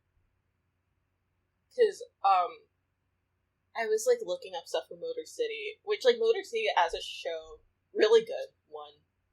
I like a lot of designs in it. But the character Texas, right? Because like because I think people are trying to figure out because okay, speaking of like ambiguously raced characters, Mike and I guess Texas from Motor City. Because we were like, well, what like ethnicity is Mike, right? And then like everyone's like, well, like Texas is Filipino. I was like, when did they ever mention that? And then like someone confirmed it. I was like, oh, slay. Work. It's so weird because like, on one hand it's fun when people like just want to say things whenever they want to without like any sources, but then when the source is there it's like, "Oh, that's interesting." I always You're thought, like, oh, that's nice. yeah, right? I always thought that Jonesy was always like Latino because Garcia is there, but obviously like Filipino culture definitely has a lot of like Spanish influences due to like colonization basically. Yep. And I'm like, yeah, Garcia isn't a Filipino name actually. Like I don't think so. Oh. Or like not necessarily. Maybe it is. Like it's just Like not it's as not common. like okay. Yeah. Yeah. If we're talking about last names, maybe like De La Cruz or um Mendoza maybe. Just some examples out there, but just characters that are like racially ambiguous just confuses me and frustrates me, and I'm like, can I just want specifics, please? I don't want like just nuance. And then you have like POC coded things such as Raya from Raya and the Last Dragon. And Raya's a movie that frustrates me to the most like highest level, just because like I was really excited about it because I'm like, wow, a like Southeast Asian like princess, that's so awesome. Like and the main character is apparently like Filipino coded and has like Arnis, which is like the Filipino like self-defense like sticks and such. And the execution just wasn't something that I expected. Um, just because like they just decided to put like Southeast Asian cultures into a blender and just see what happens. And obviously you see examples with that with like Avatar, right? And I feel like Avatar also has its problems. And the fact that like they take many influences from different like regions of Asia to like represent like the tribes and such in Avatar, and they kind of do the same thing here in Raya. But I guess like from my experience and like my perspective, I feel like Avatar still does a better job at it. And it's weird because it's like Avatar was made by white people, casted by white people. And the Raya was made by two Asian people and with an Asian cast, but the majority is East Asian, which is also a problem, and I will talk about casting in a bit. But I think with Avatar, it's a lot more fleshed out because it's a TV show where they explore and expand on each of the tribes. While like Raya's like thing is there, but like in a writing sense, the movie like just doesn't center around the tribes at all. I've seen this movie once, and then I was like, never again. I have too, and I usually when I talk about it, I like only really talking about like the writing, because again, can't speak about the culture. I don't know what's going on. Right. Yeah, no. But yeah, no, it was just like writing wise not my favorite. Like, especially, like, I think, too, when I, like, think about, like, movies and stuff, or, like, casting, why didn't they get anyone who's, like, South, like, East Asian? Yeah. I wonder about that, too. Dante there Bosco are, was like- right there. Dante Bosco will never escape. He's just, like, Literally. he shows up in everything. Like, I was watching a sitcom, right? Yeah. Why did he walk in? I was like, oh, Dante Bosco. Dante Bosco. Oh. I'm watching, but I'm a cheerleader. Yeah. I'm like, Dante Bosco. He's like, Rolf. My name's Rolf. I'm like, huh? Watching Avatar Last Airbender, boom, there's Dante Bosco. I'm watching American Dragon Jake Long, of all things, boom, there he is again. Like, yes, he's the main character, but like, oh my... I'm watching Proud Family. Oh my god. Romeo Must Wed of all episodes. Guess who's there? Mr. Bosco Dante himself. Bosco. Like, I commend him. He's like Cree Summer. Wait, you're so right. He plays every Asian character. Like, I should say this, I don't have beef with Dante Bosco, and I especially don't have beef with Cree Summer. I love Cree Summer. I just think it's funny, because I'll just be sitting there. I'm like, oh. Yeah, no, that's such a good comparison. Yeah, no, like the thing with Raya, I think only checks the diversity checkbox, but doesn't necessarily execute anything, in terms of like story. Like it's just so bland, and it doesn't find its like direction at all. Like, you know, like, when you watch something, right, and you're like, oh, this is gonna be so good for, like, younger, like, kids, because they get to see representation, right? But, like, when you're older, you're, like, jaded. Yes. And you're like, Yes, that's me. It's like, it's not that good, but, like, okay. It's like, okay, Alex from Totally Spies, who's presented here, right? I loved her so much. I mean, I loved Totally Spies as a kid in general. But, like, Alex, like, because, okay, I know Alex isn't fun. I know that. But, like, when I watch certain things, like, especially as a kid, if, like, a character was just, like, at least tan, I was like, oh, that's me.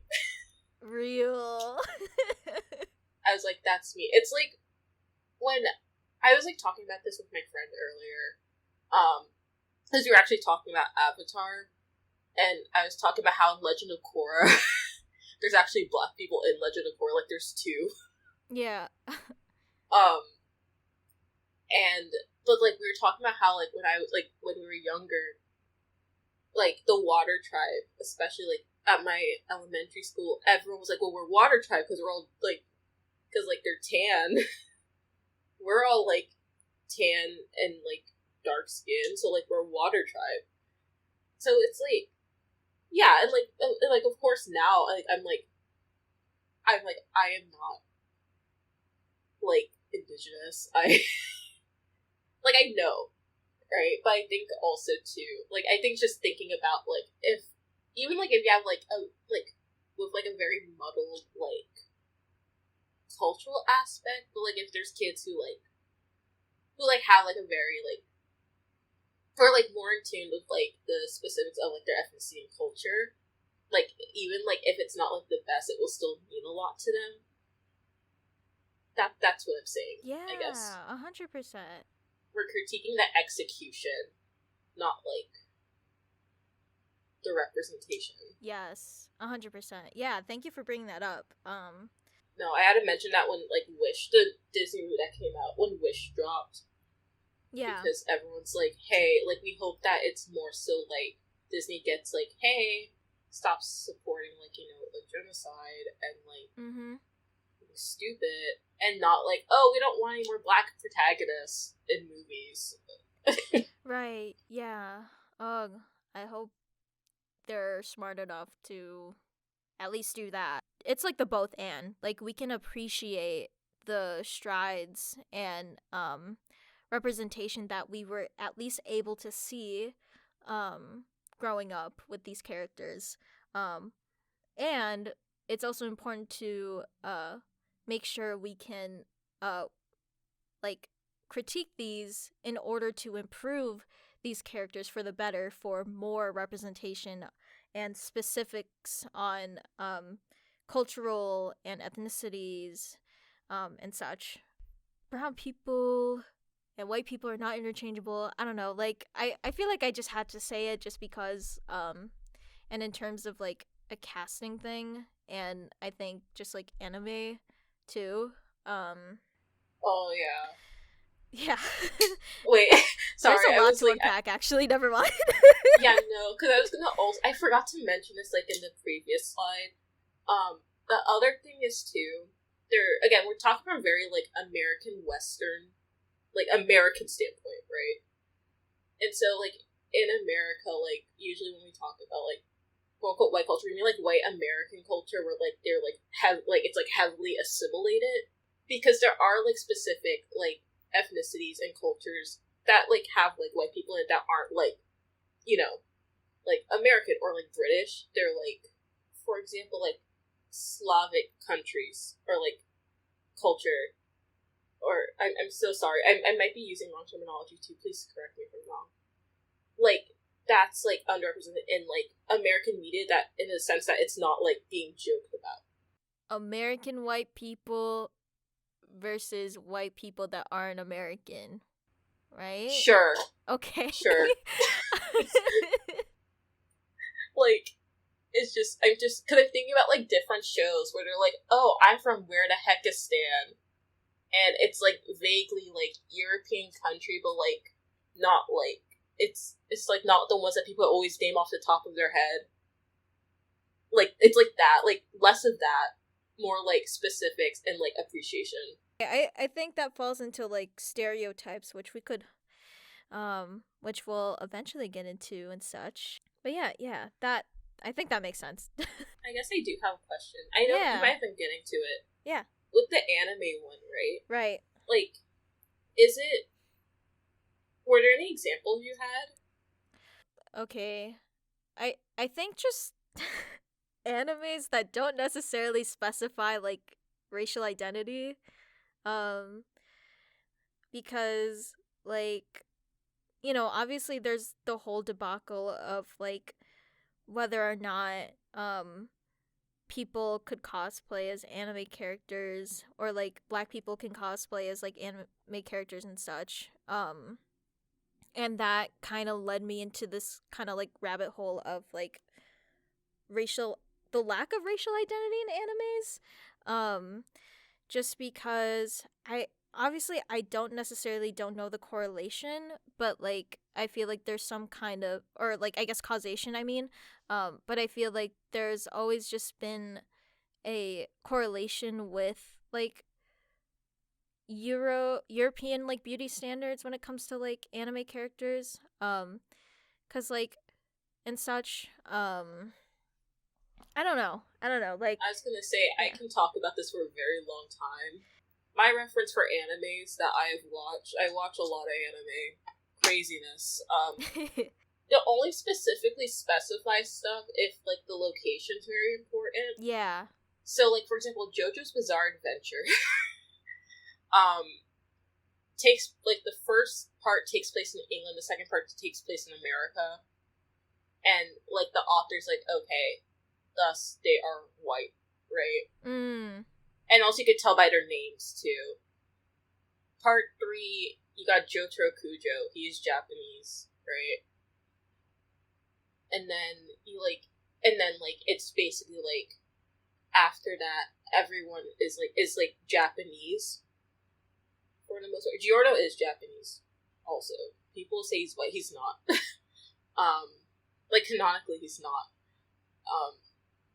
But so like it usually just depends on like where the story takes place, because like I don't know, like usually like in animes they're just Japanese, I guess. Yeah.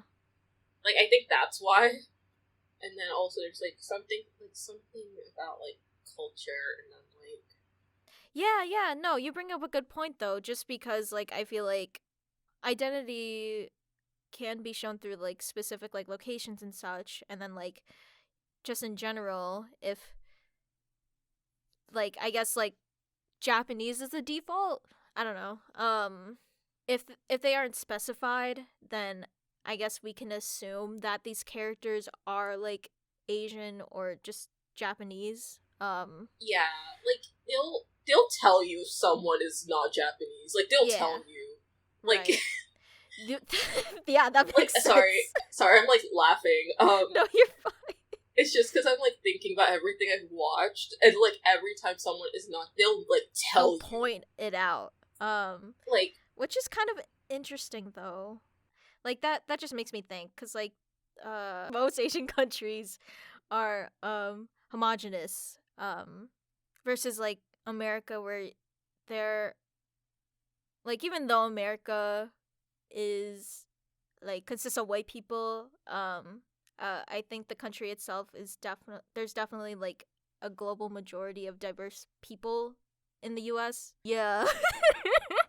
yeah, I think Yeah. it's like you're just trying to say like in terms of like media, right? Like when you watch it, like in Japan versus like in I guess like America, like you'll see that reflected more. Is that what like the cultural makeup?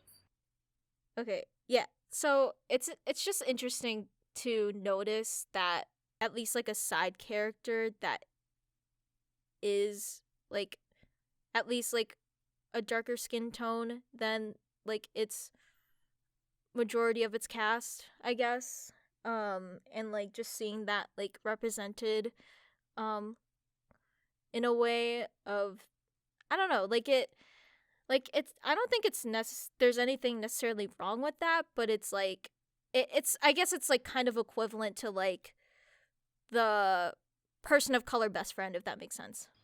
I think okay. I'm also speaking from like the stuff I watch. I should have said stuff I watch is like all over the place, so it depends. But I do know at least with Escape the Infinity. So like so in the cast there are three like darker skin characters, right? Like two and a half if you don't count. I count Ricky. Yeah. But it's they're all darker skin because like in that like the where it takes place, like where the show takes place, like people usually have darker skin apparently. And like this was like I only know this because there's a point of contention amongst fan artists. Because a lot of them were lightening the skin of these characters, and they're like, no, don't do that. Because Real. it's literally like that just means like they are from this place, and so doing that, it's like opening like a whole other can of worms. I'm like, wow, that's sick. That's neat. Do that again. Do that again. Double it and pass it on to the next person. Yeah. Oh. Okay, this is like a completely different topic too. Because like this, I could go on. I can go on about like anime just because like one, there's like a very like fascinating thing about about black people and anime. Yeah. Where like I think especially like recently too, not like recently, but like big and prominent like community of like black people like just who love anime. Yeah. And it's just like really like I tell them like look, I like when I see like Zeno Robinson or I can't remember her name right now. And I'm pronouncing it wrong. Daenerys, she voices the rabbit girl in My Hero Academia. Yeah. Like I'm like, woo, yeah. Yes. We love that. I think the only brown person that I can like really account for is like Abigail or Abby from Great Pretender. Oh yeah, but that's Great Pretender. Yeah, that's Great Pretender. We love Great Pretender. Great Pretender's like a whole other thing. Yeah. Like, not whole other thing. I don't know, I just always find it, I'm like, oh, cool. Yeah. People with dark skin in my anime? That's crazy. Thumbs but also, up. bring a little bit more of them. Please. Literally. Oh, Tiger and Bunny. That's a good, this is another, like, character design example I like. Tiger and Bunny. Because, so Tiger and Bunny takes place in, like, fictional town. So very diverse cast. Yeah. Right? Of people with different, like, races and ethnicities. But, Tiger, who is Kotetsu, he's Japanese, but he's dark skinned. And he's, like, the main character. And that's really cool. Oh my gosh. And then, like, they draw black people really cool, too. I just think melanated characters in anime, thumbs up, and I want more of that. Just to quickly mention Voltron. I was gonna say, once right we got to there. Voltron, I was gonna start going off about it. Like, I know. It's obviously diverse, and there are specific ethnicities for each of them, but like the casting doesn't reflect some of these identities. So you have Lance, for example, the blue one, to your right. He is canonically Cuban, but I know for sure that Jeremy Shada isn't. We talked a little bit about this in our like voice acting episode. But like I think just being more specific about like casting and character, making sure that both are consistent is key. Like consistency is just always key. yeah. All in all, it's frustrating to see visibly melanated characters for like a diversity checkbox with no like explanation for like their specific cultures, and only to be like voiced or like written through like a white perspective. So I think moving forward, people should just be more specific, more consistent, and more authentic.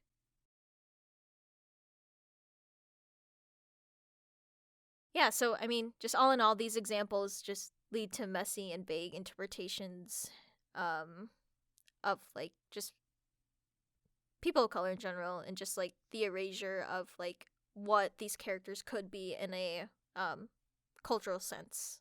Let's get into it. Okay, hairstyles. So, my qualifications, I'm black. In the resume. Yeah, like, but I don't know why I got so excited about that. And Allura from Voltron specifically. Okay, so, again, if I'm wrong about anything, please let me know. But so a few years ago, Hunk, right? Because Hunk is Samoan. I knew that, right? Mm-hmm. But then they're like, he's also black. I was like, he is? Slay. But also, his hair is not indicative of him being black. So, Yeah. as even though I say, like, we are not a monolith visually, right? There are still things that, like, you know, you can kind of be like, oh, okay, like, they might be of this group, right? And hair is one of those things. Yes. So, of course, different cultures have different hair textures. So, I'm going to specifically be talking about, like, Afro/Black and, like, African hair textures, just because, one, I always notice people have a harder time with it, and it doesn't have to be hard. It's actually much more simple because drawing shapes. And then two, because there's not enough proper variation in these hairstyles sometimes, or like there's a lot of confusion about like certain hairstyles, and I'm going to talk through some of them. This isn't like a proper comprehensive guide, but just to note that like I'm not really going to go into like straight hair, or like I'll touch on curly hair like really quickly, right? That's the guide frame that I'm going to talk about. Mm-hmm. Hunk's hair is like completely straight, but like if you're like half black, your hair your hair will have some kind of curl to it. Like, there's a chart. So, like, if you ever see people mentioning, like, 4C hair or, like, 3A hair, they're talking about this chart, which I couldn't find a good, comprehensive, like, chart, like, one that made sense for, like, a person who'd never heard about it. Still should have probably included it, I'm sorry. But basically, it's just, like, how coily your hair gets. So, like, one section is, like, straight. 2 means, like, it's wavy. 3 is, like, there's curls, but, like, it's not, like, coily. And then 4 is, like, coily. Like, he would have, like, some kind of, like, wavy or curly hair, right? Because, like, again, like, hair textures, like, skin color, and people are, like, they won't be the same throughout. Like, you can be, like, for example, Zendaya, right? Zendaya's black, but, like, her hair, it's, like, she has, like, curly hair, and, like, I have, like, very, like, coily, like, hair. Like, the hair texture usually is, like, might be wavy, but also could be, like, really, really dense and coily. So, just, like, a general tip stuff, plus some, like, random examples. A, provide a variety of hair textures and curl patterns in your work. So, I especially say this for, like, works where you have multiple characters, especially multiple black characters, even if they're related, like, your hair texture can be completely different, right? Like, me and my mom don't have the same hair texture, for example, but it's like just a nice thing to recognize. Look at real life hairstyles black people have, especially when considering the location and environment of your piece, right? We'll get into this in my examples slide, but for example, Lashana from Total Drama, we love her. We do. Her hair is straight. Also, like, yes, black people have straight hair, but usually it's, like, because of stuff like perms or, like, hot combs and, like, flat irons, etc. But having straight hair on a competition where everything's dirty and mangy, like, you're getting, like, water on you all the time, you're getting dirt on you all the time, it's just, like, not a practical hairstyle. So you usually want to do, like, a protective hairstyle, like braids or, like, twists, or just, like, even go just, like, natural, because it's just easier to, like, take care of it in the long run. And then this is, like, another point, which, like, again, relating to, like, the last point, but also, like, this is, like, a very, like, realistic thing. Just taking into consideration how Afro hair reacts to elements such as water, heat, wind, etc. Okay, so, like, if you have, like, a, like, hot comb, like, a press and curl, usually, if you have, like, that, which, like, a press and curl is just, like, if for people who don't know, you, like, have, like, you basically straighten your hair. If you get water on it, your hair is just gonna go back to curls. Yeah. And then, like, heat, like, will make your hair, like, you know, frizz up more. And, like, that can also, like, affect the straight hair. Wind's, like, more of a thing where I notice, like, when, okay, Owl House. In Owl House, sometimes, if the character is black, like, not, like, confirmed, like, you know this, their hair will suddenly turn straight in the wind, where, like, if there's wind, like, your hair will move if you have, like, you know, like, Afro-textured hair. But it won't move in, like, the same way where there's little strands always going. It's, like, more so, like, not one shape, but, like, it's more, like, together. That's, like, a basic thing. I just say, like, it's literally just, like, look at, like, references and resources, of course, but, like, these are, like, very general. I have, like, these 3 illustrations. Like, this is just for, like, shape. Mainly also because, like, fades. I don't see a lot of fades for some reason. This is, like, a really, like, loose curl texture. Is like very fastly done. It's like very loose, like wavy, curly texture, and then this is like a way to like to incorporate like shapes, kind of. So like there's like triangles, and then there's like a circle, then there's like bantu knots and everything. Just like quick little examples I have. Yippee! Here's some examples I pulled up, and there's a reason why I pulled up every single one of these. Not like very in-depth reasons, but some of them, yes. And I'm going to jump around a lot. So first we have Nichelle from the new season Total Drama. Love her. I put her here because this is the first time I can recall, correct me if I'm wrong, Caitlin. Yeah. That there is a protective hairstyle for a black woman in the show. I think she's the only one, yeah. Slay Michelle. Slay. And, like, it makes sense because she's going on this show where she's gonna be doing, like, a lot of, like, stuff outside, like, constantly. Like, get attacked, like, by a bear, like, you know, craziness, right? So I just wanted to bring up, like, they took this into consideration somewhat, but also it's total drama. Like, I understand some of these things are, like, I'm using real-world logic a lot, but, like, for some of the stories that are, like, presented to us, they're, like, very, like, grounded in reality. And I think character design, if, like, your story's super grounded in reality, you might as well, like, keep that. And also there's, like, little important things that, like, you know, like, adds a little touch, a little spice. But I want to include her because she has a protective style, and also, like, I think it's a good, like, way to show, like, simplification too in some of these forms. I think sometimes people too, when drawing, like, protective hairstyles especially, they get overwhelmed by, like, the detail. Sometimes, like, will be, like, actual, like, braid marks and stuff, and there's, like, so many of them.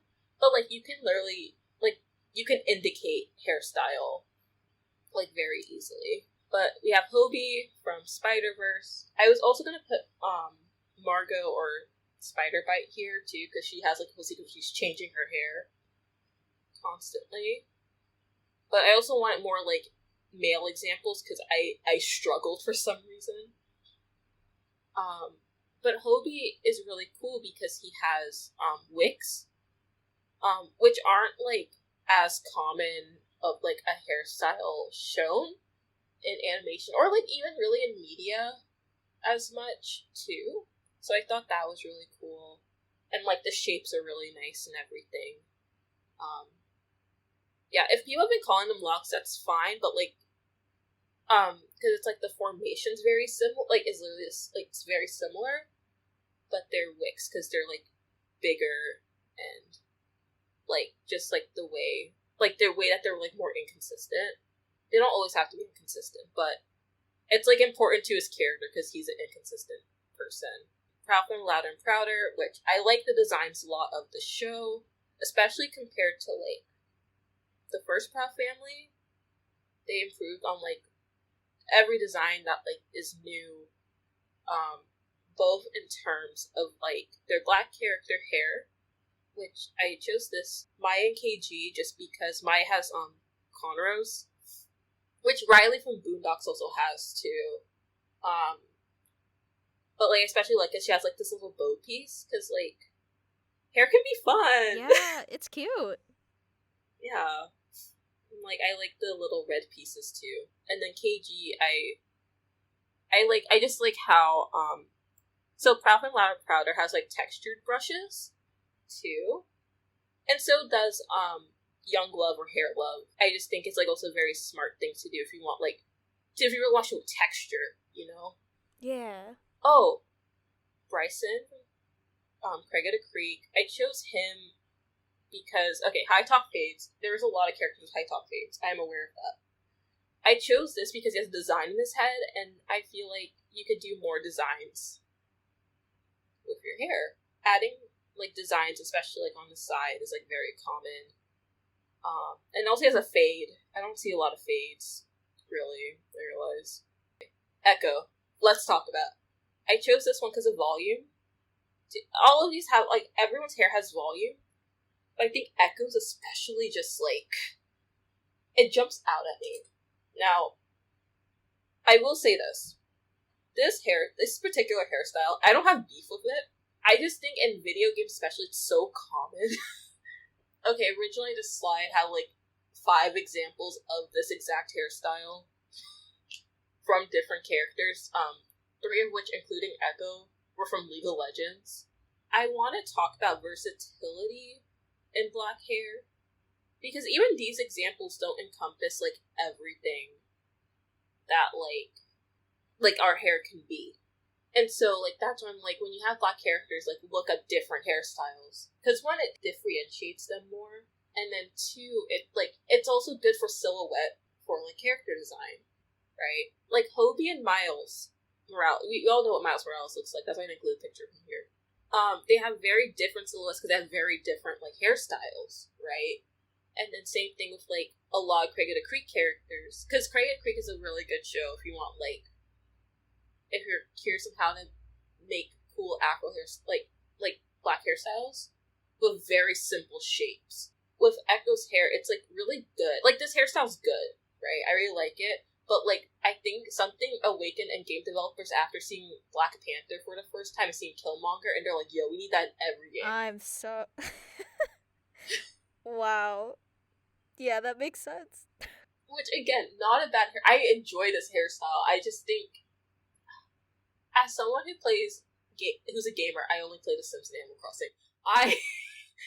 It's so, like, I think it's just because I'm like, there's other hairstyles we can, especially, like, too, when it comes to, like, black hairstyles for, like, more masculine people. Very underrepresented in, like, animation, I feel like. Because, like, I had to think about, like, every show I watched where I was like, I love this hairstyle for, like, this guy character.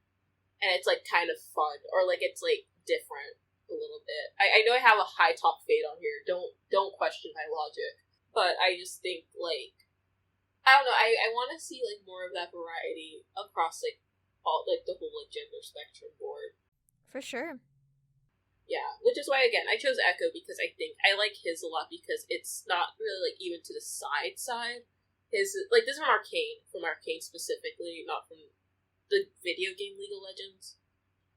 So his hair is, like, going up more, and there's, like, a lot of volume, and, like, volume's also very important with hair. We're going to my sister Libby. I love her. Yes.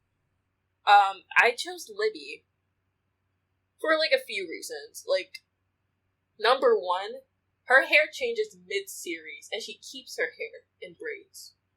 In this braided bob. After going to Egypt, because she had a cultural awakening. It's a part of the episode.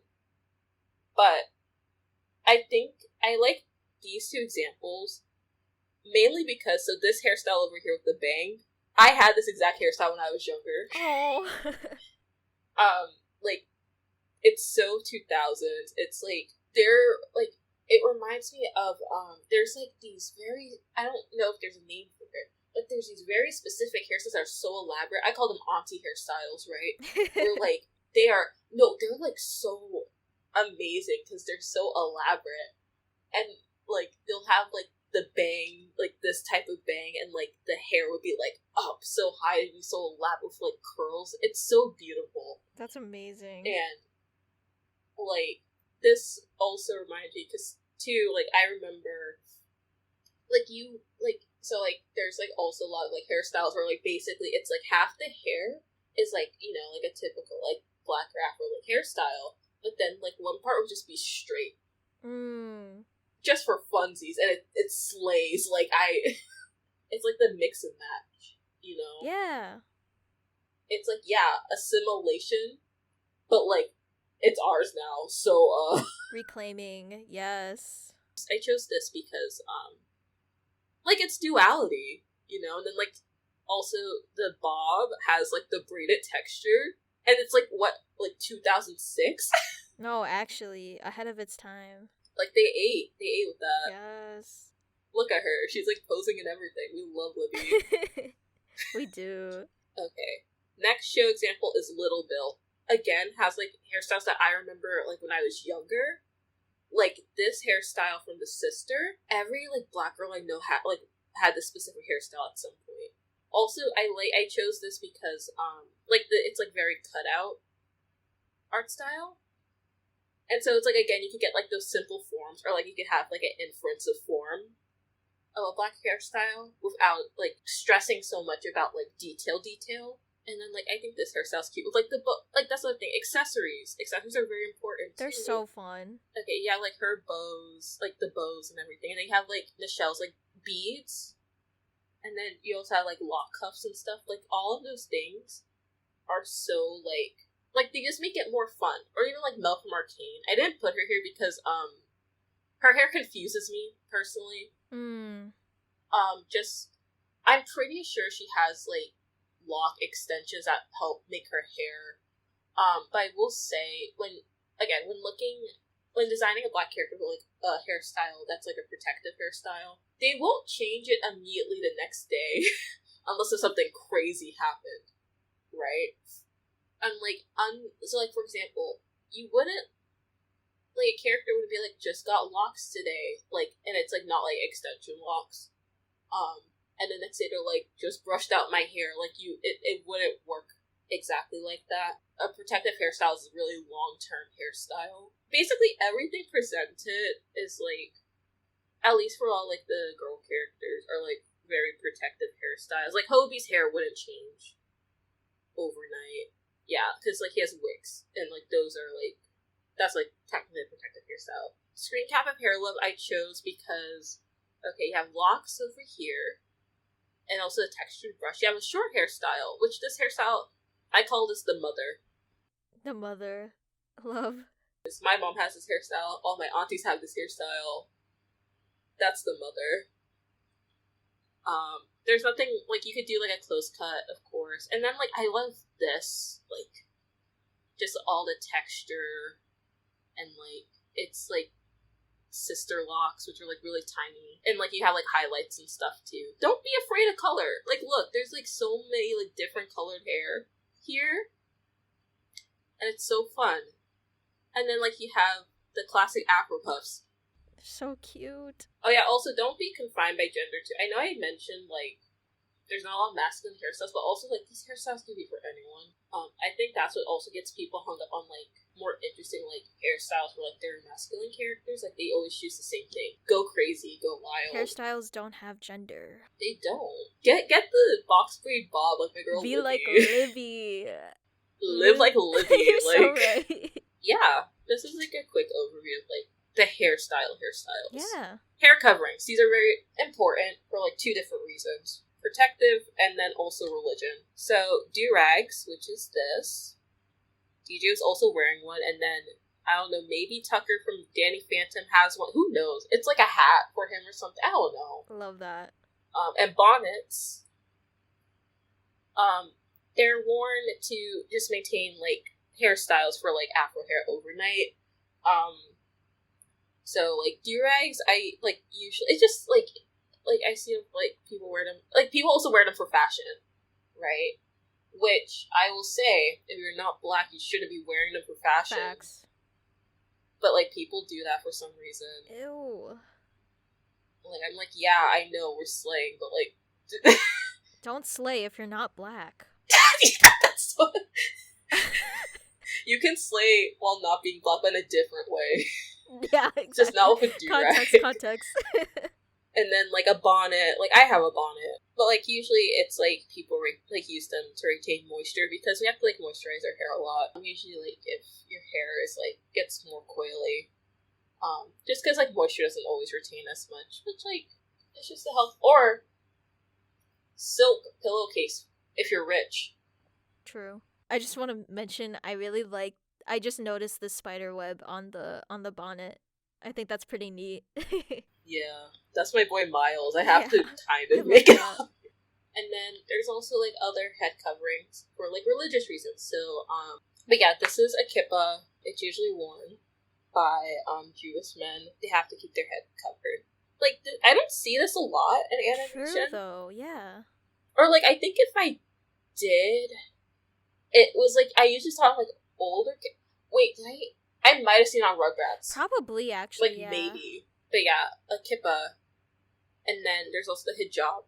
Like, also for hijabs, there's, like, there's different head coverings, but, like, besides these two. These are, like, some hair coverings to keep in mind. And then especially for, like, the religious ones, too, please research for general wardrobe rules for your characters. Like, you can't just, like, for example, like, if a character's wearing hijab, especially, like, I'm more saying this from someone who isn't Muslim, too.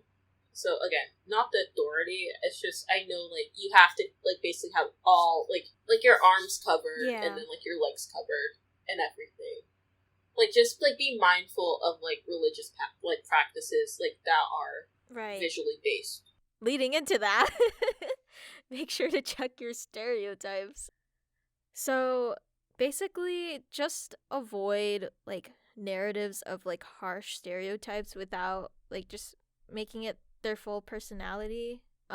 It's easier said than done, but like sometimes like some elements of stereotypes could like reflect upon like somebody's like racial identity or experience, but like there are obvious like distinctions between that.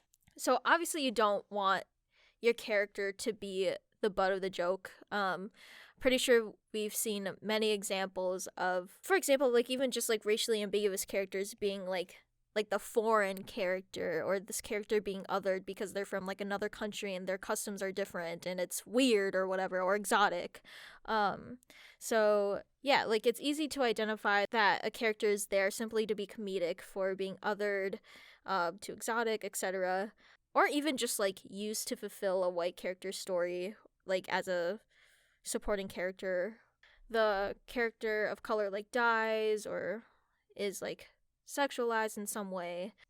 Something to consider is that like while some stereotypes may hold some truth in narratives, how can you make sure that your characters just continue to stand out and be three-dimensional? Like just be aware of the obvious stereotypes. So like, for example, speaking as an Asian woman, the smart stereotype, or like the quiet / submissive like Asian woman, or like the loud and sassy black woman, like understand that these kinds of stereotypes can still just have harmful consequences towards the non-white communities that they fall under, as there's already like a lack of representation of these characters that the audience can look up to. I guess speaking from like real life, right? Like I have cousins who are nurses or doctors or whatever, but like I don't think it should be their only like personality, if that makes sense. Like, yes, there's some people who are like this, but like assuming that every single person of this group is like this is like where usually that's where it becomes like harmful. And then like in media, since like a lot of times that person of color is like the only person of that group, it becomes like it like starts to reflect in like how people speak to others.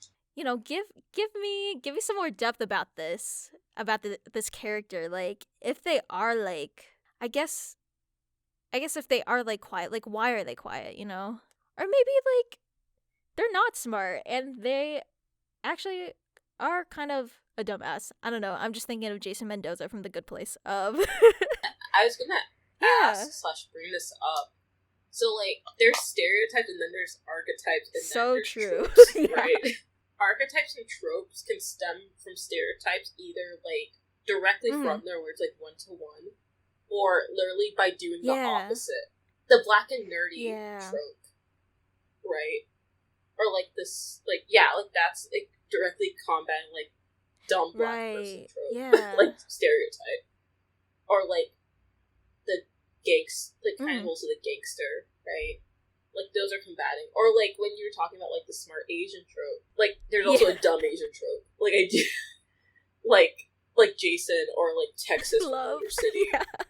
Right? Because, like, I never know how I feel about any of them. Because I'm like, well, like... Okay, I would, like, fall into that, right? But also, it, like, just depends on, like... I think it all depends on execution. For sure. Yeah. From stereotypes, there become, like, new tropes. But then those tropes get, like, really annoying, too. And... after a while sometimes. So then you just kind of go in this weird circle. Right. That's really interesting that you bring it up because, like, when you have, like, the black and nerdy character, like, I think of, like, Cameron from Total Drama from, like, Revenge of the Island. Oh, you think... I just thought about AJ from,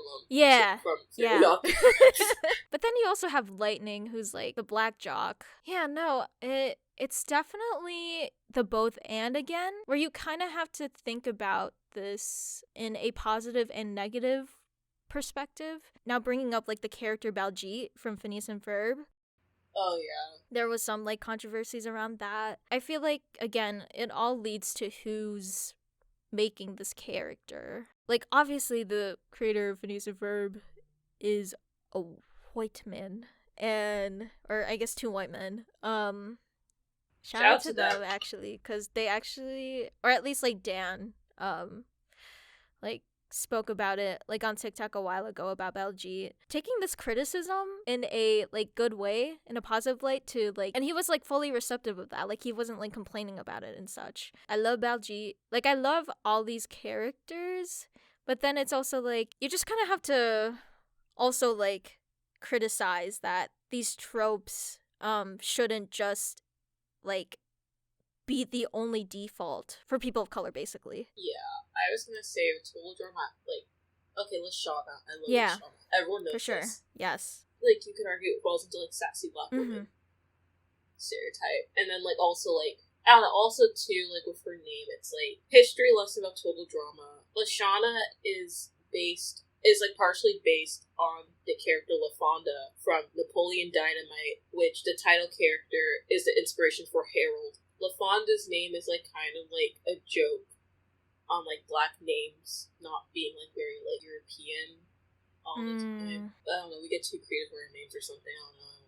It's a name, I don't care. Right. But like, but also like the reason why people love Lashana is also like while she falls in it. Also, Total Drama is a show that's also about stereotypes, right? Yeah. Or like archetypes too. So like it works in that thing, but also it's like they'll have like little moments where like she kind of combats like the weirdest stereotypes. Okay, like Lashana not knowing how to dance. Which like is such a random thing. And I don't know if they thought this much about it, but like the fact that she can't dance and like canonically they're like, you have no rhythm. It's really it's just funny because like there's like the whole thing. It's like black people have rhythm. I cannot attest to that. But it's just like, and also she's like a good character too, right? Like you'll have like stereotypical characters, but like if they're a good character at the end of the day, like you're okay. Yeah. Or like in the early 2000s, like Number 5 is like sassy, but like Number 5's fun. She is. Like she's fun. She stands on business. She does. She talks in the third person. Acknowledgement of like writing of characters based on Proud Family with the Chain Triplets. Oh yeah. Because that was like a whole like. There's also like a design overhaul too. Cause, that was so crazy. I love Proud Family, yeah. but like, Jesus Christ! Like between the Chain Triplets and then My Boy Flock. Oh yep. Craziness, but like that's like they like redesigned them and everything because like they had like buck teeth. Yeah. And like they were more so like they were treated more as like a unit versus like individuals, which like you could argue that like well the unit thing's also like shown in like the Gross Sisters, but I think it's just because like with how the Chain Triplets, one being like the most like commonly seen Asian characters in the show, and then like the Gross Sisters are like are they're black, but like since the show has like a predominantly black cast, it doesn't feel insidious. Yeah. Right? I mean, it can feel insidious for like colorism. Oh, for sure. But like, because that is also a problem with Proud Family. What I'm saying is like, you obviously like creators can like grow and like acknowledge like their faults and like stereotypical like characters and everything, or like even like there can be like a reclamation of like a stereotypical character from a community. You wanna know who kind of like. I'm gonna complain about the Witch reboot because okay, Taryn Cook, right, who's the black character in the Witch. I love Witch, by the way. Taryn's like a really like important character to me because she was like so she's like a black character. She's like it's not like she's super duper shy. She wasn't like written as like sassy black girl completely. Same thing with like Susie Carmichael from Rugrats. Like they kind of combated those like really easily. Especially because, like, with black female characters, we don't always get, like, at least with the movie I watched, there wasn't, like, a lot of, like, diversity and, like, personality. Because either, like, you were sassy or you just did nothing. Yeah. So, like, those two characters were, like, really, like, important to me. But then, like, in the reboot, like, comic that came out this year, they made her into, like, the mean one. Which, that role was already like fulfilled by Cornelia, and I was like, why did they change Tarni's like personality? Like especially for like a character who's like so like established and like who's praised for like being like one of, if not the kindest member in the cast. Yeah. I finally looked up some Asian characters. Okay. or doing business. Just because, there's just a lack of them. And I can really only count I can count Filipino characters with just like with my hand. But like, shout out to the Philippines. Shout out, thank you. It's kind of a mixed bag at the moment because like I feel like a majority of Asian characters at the moment are kind of like the nerdy type, but sometimes I'm just not smart, like sometimes I'm just dumb. Just because you're nerdy doesn't mean you're smart. Exactly, thank you. You can be nerdy and be dumb. Look at me. You get me. But I think, I guess it's also, like, weird to see that, like, there are some characters, specifically women, who are, like, the ones who are, like, misunderstood or, like, the goth type or something like that. Oh, like Asian girl. Yeah, exactly. So Knives. It's just me, like, naming. I know these archetypes. I'm like, I don't know how much I can speak about them. I don't list them. Like, growing up with these characters, I'm like, wow, I want to be just as cool and emo as them. I kind of am, just because, like, dyed hair and everything. But, like, I'm like, I don't think that should be the only, like, stereotype or, like, archetype that we should just, like, fall under in the Asian American woman experience, When I said that, like, how, okay, how I complained about, like, the echo hair. And then how like people complain about the red hoodie for like Latino characters. Yeah. This is just the same with Asian people having a random streak in their hair. I find visual like archetypes more funny because I'm like, oh my goodness, we can't do something a little different. We need variety here. I think the same thing with, like, Asian people immediately knowing martial arts. Oh. Obviously, there are, and I think martial arts, I wish I knew, like, Filipino martial arts, but I don't. Isn't it always, like, karate and kung fu? Yeah. And maybe tai chi, if they're feeling a little spicy. Right. If it is just martial arts, it's literally just karate or kung fu. Give me some variety, at least. Oh, gosh. Like, I like favorite tropes and stereotypes are like really stupid. Like I love when characters that like aren't black just use AV and it's just like, what are you doing? Yeah, that too. Like Jake Long. I think it's funny. I like when he goes like, "Heh." Like it's really funny. That's so crazy to me. It's so specific. Like if you watch the show, you know what I'm talking about. He just does like the heh. I'll be sitting there, I'm like, huh. That's so crazy because, like, a lot of Filipinos do just say, like, not specifically that, but they go, huh? Yeah. So, like, I mean, obviously Jake Long is supposed to be Chinese, right? I was gonna say, Jake's... Okay. Yeah, he's Chinese, and it's, like, I'm, like, not doing the actual thing, because I like, my voice is just, like, messed up. It's, like, a very specific thing, because it's, like, to the point where you're like, I don't think this is called... I think he's just doing this just to do this. Yeah. When it comes to that, when it comes to, like, Asian people appropriating AVE, it's like, can you guys not? Like, if you're not Aquafina... I'm at a point... Please don't be Aquafina. I mean, I always see in content, like, if it's the early 2000s, I just expect, like, the most random character. If a black character isn't there, it's the brown character that's gonna say some shit. Or sometimes just, like, white guy who raps. Eminem. I will say for Eminem, surprisingly, no. Yeah. Like, surprisingly, like, that's the thing. Like, I tell, like, when I watch Jake Long, because, like, with Jake Long, he has, like, a black best friend. Okay, work. Who's also, like, his girl best friend. Oh my god. Love. And, because I sit there, I'm like, no, for Jake Long, it weirdly makes sense, but also it's just the way he says it, because it's, like, it's, like, a bunch of things. Because you're first like, oh, it's Dante Bosco, okay, and then, like, but then, like, there's, like, oh, that's Zuko, and then, and you're like, huh? Oh my god. Like, what did they do in early 2000s? What were they cooking? They were cooking something kind of Asian. Yeah. I feel like this conversation is ever so developing, just with, like, the intertwining of like Black and Asian cultures. I don't know. It gets me thinking, at least. I don't know. That cultural exchange was crazy. Yeah. I'll be sitting there, I'm like, what is going on? You know, like, stereotypes are just, like, that they're, like, jokes within your own community. Yeah. You, like, joke about, like, a common stereotype. I mean, this isn't, like, a specific Black thing, but, like, you know, like, when people are, like, it's, like, oh, I'm running on, like, X people time, which means you come in, like, an hour late. Yeah. Basically, yep. Filipino time, yeah.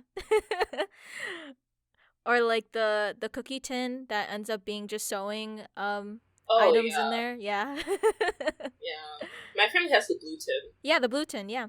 Yeah, no, because some people have the red tin. That's so or weird. The blue tin. I'm on team blue Danish cookie tin. Yeah. There's like an eyeshadow palette with the blue tin. And I was like, yeah. Yeah, that's what I thought. No red or green tins in this episode. None. To give you some writing tips, just say it the way it is. Like, if you're writing up a script, and you're introducing your character, just say who they are. Like, yeah, just say it as it is. It's not like saying these words are a bad word, you know? My favorite my favorite thing, this is like a tangent, but like it's semi-related. Because I guess like my math teacher was talking about how like her husband was like was trying to describe like the kids like at my high school, which my high school is like predominantly like Black. Yeah. Yeah, like basically all Black and like Latino, and then one white kid. And like, because she was telling us how like she was like making fun of him because he was like trying to describe like the makeup school. He's like, yeah, you know, they're Black. And, like he whispers it. Not the whisper. And then like she was like, why are you whispering? Actually, though. Oh my gosh. Like, as long as you're not like trying to make fun of them, like you could just say the character as it is. Yeah, I think also too people are like, because I think not so much now. There's a part like, is Black a derogatory term? I'm like, well, no, because it's like encompassing everyone. Because you can't call every Black person African American because it's just not true. Right. And then also, if you're just like trying to describe physical traits, just be specific as possible. Like I said, specificity like matters. Otherwise, you'll just end up like generalizing things. And also just like avoid words that may come off as offensive or like fetishized. So like for example, like almond shaped eyes for like Asian people, or like squinty eyes. In general, almond shaped eyes makes no sense because I was told I had them. Like just in general, avoid foods. I'll say that. Right. All in all, if you're unsure about like something or like anything we just pretty much discussed throughout this whole lecture, why don't you just click onto the next slide? This is just like a list of like tips on just how to approach a character's identity outside of your own, just because I think when this conversation happens, it's usually like, oh, can a white person like write a person of color? Yes. Look at Kipo. Yeah, exactly. Like, look at Crick of the Creek. Like, Oh wait, yeah, it's like one. It is like person and then like a person of color. But Crick of the Creek slays. It does. So. So does Kipo. So. Yeah. The conversation should also include just like people of color who don't know how to approach other communities of color that are outside of theirs. Number one is do the research. We've said this probably like a million times throughout this lecture. Research is like the number one thing that you can obviously do. Google exists. Reading exists. Yeah, like, yes, your search history might look a little weird. It's okay. That's okay. It's okay. It makes sense for the job that you're doing in animation or like just storytelling in general. Include intersectionality.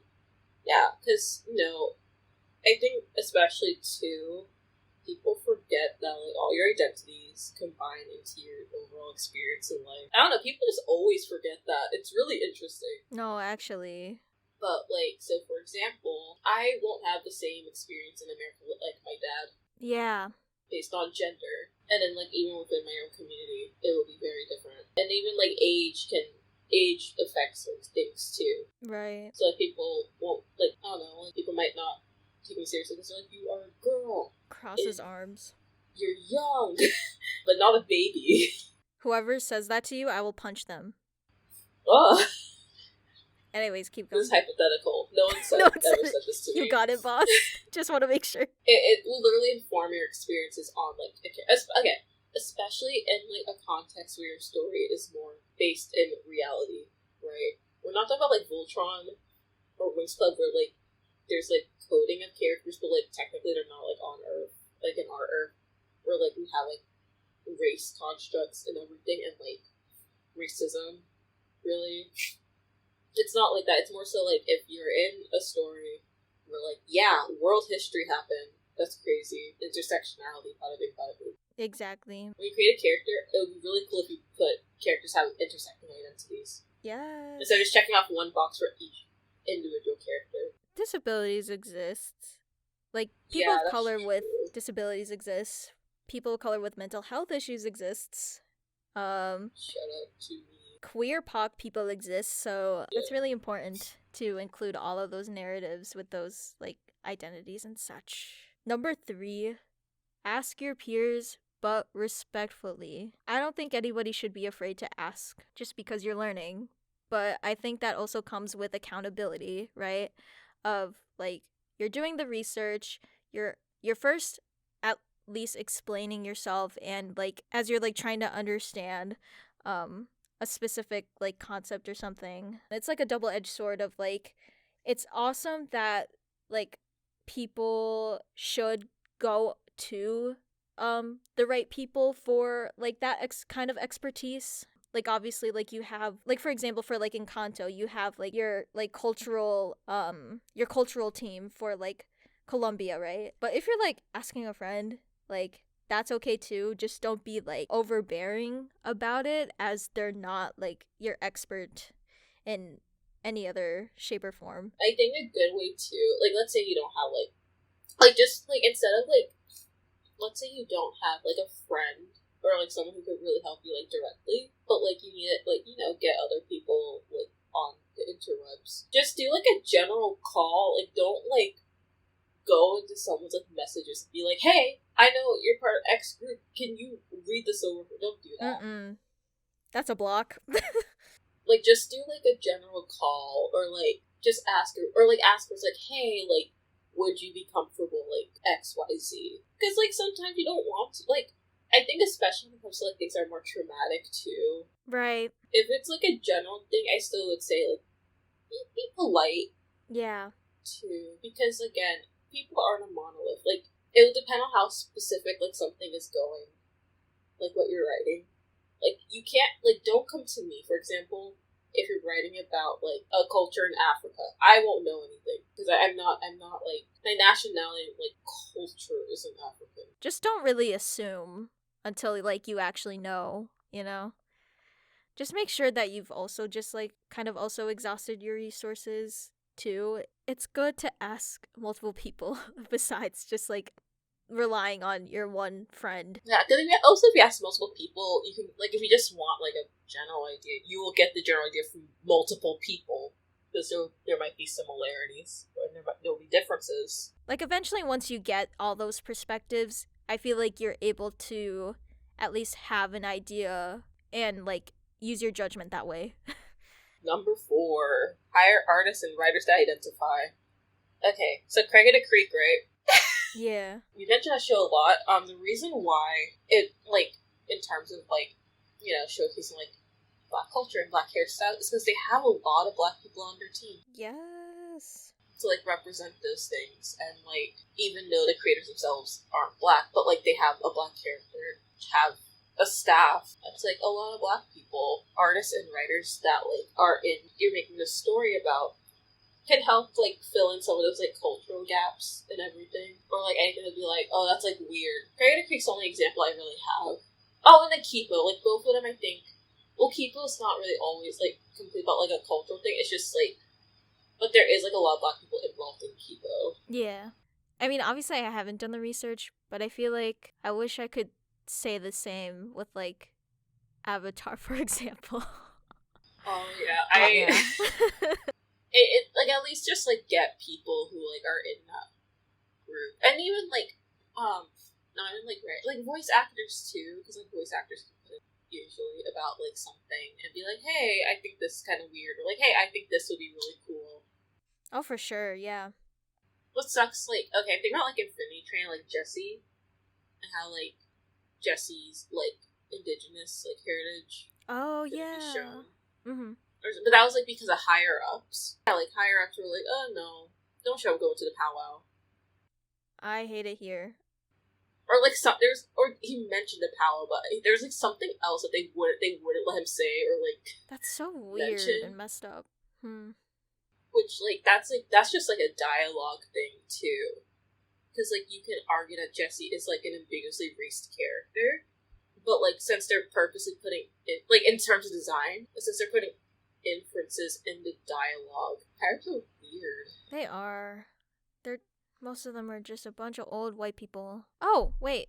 I think Amphibia is a good example of like creators, at least. I'm unsure about like team in general, but like you have Matt Brawley, who is like Thai, put like Thai like culture into the show itself, and like just how the world of Amphibia is like very much so like there are lots of like Thai cultural like elements to it and stuff, and then when they go back to the real world, like there's like an episode where like Anne goes to the community. It's kind of like Chinatown, but like obviously like Thai basically. I think that's pretty neat. So the PBS show. Oh, Jelly Ben and Pogo. Yeah. I was gonna ask because I know like Sorry. I know that they like call their grandma Lola. Yeah, I was gonna say Lola. Like that's not what Lolo's not the one for grandma. Yeah, Lolo's grandpa. Yeah. Oh yeah, because they were gonna see their Lolo. Yeah. Oh God, sing Lolo. Oh, that is such a good example too, where you have a Filipino creator and such. Those are some examples. Yeah. This is why representation matters, and that's why you should or like studios or whatever should give more opportunities for artists, including like writing, acting, etc., animating, all that stuff. So many cool things. Like Monster High right now is righting their wrongs.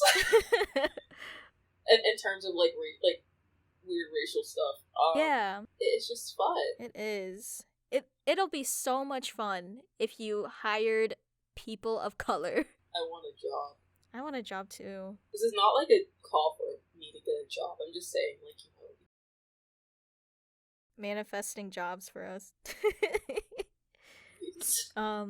But like as always, just keep an open mind and just celebrate like similarities and difference in every aspect of like culture and race. So yeah. Yay! Thank you. Thank you for sitting through this very long this very long lecture. So long.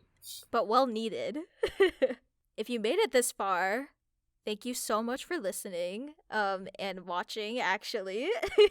This is like the most like interactive visual like episode ever.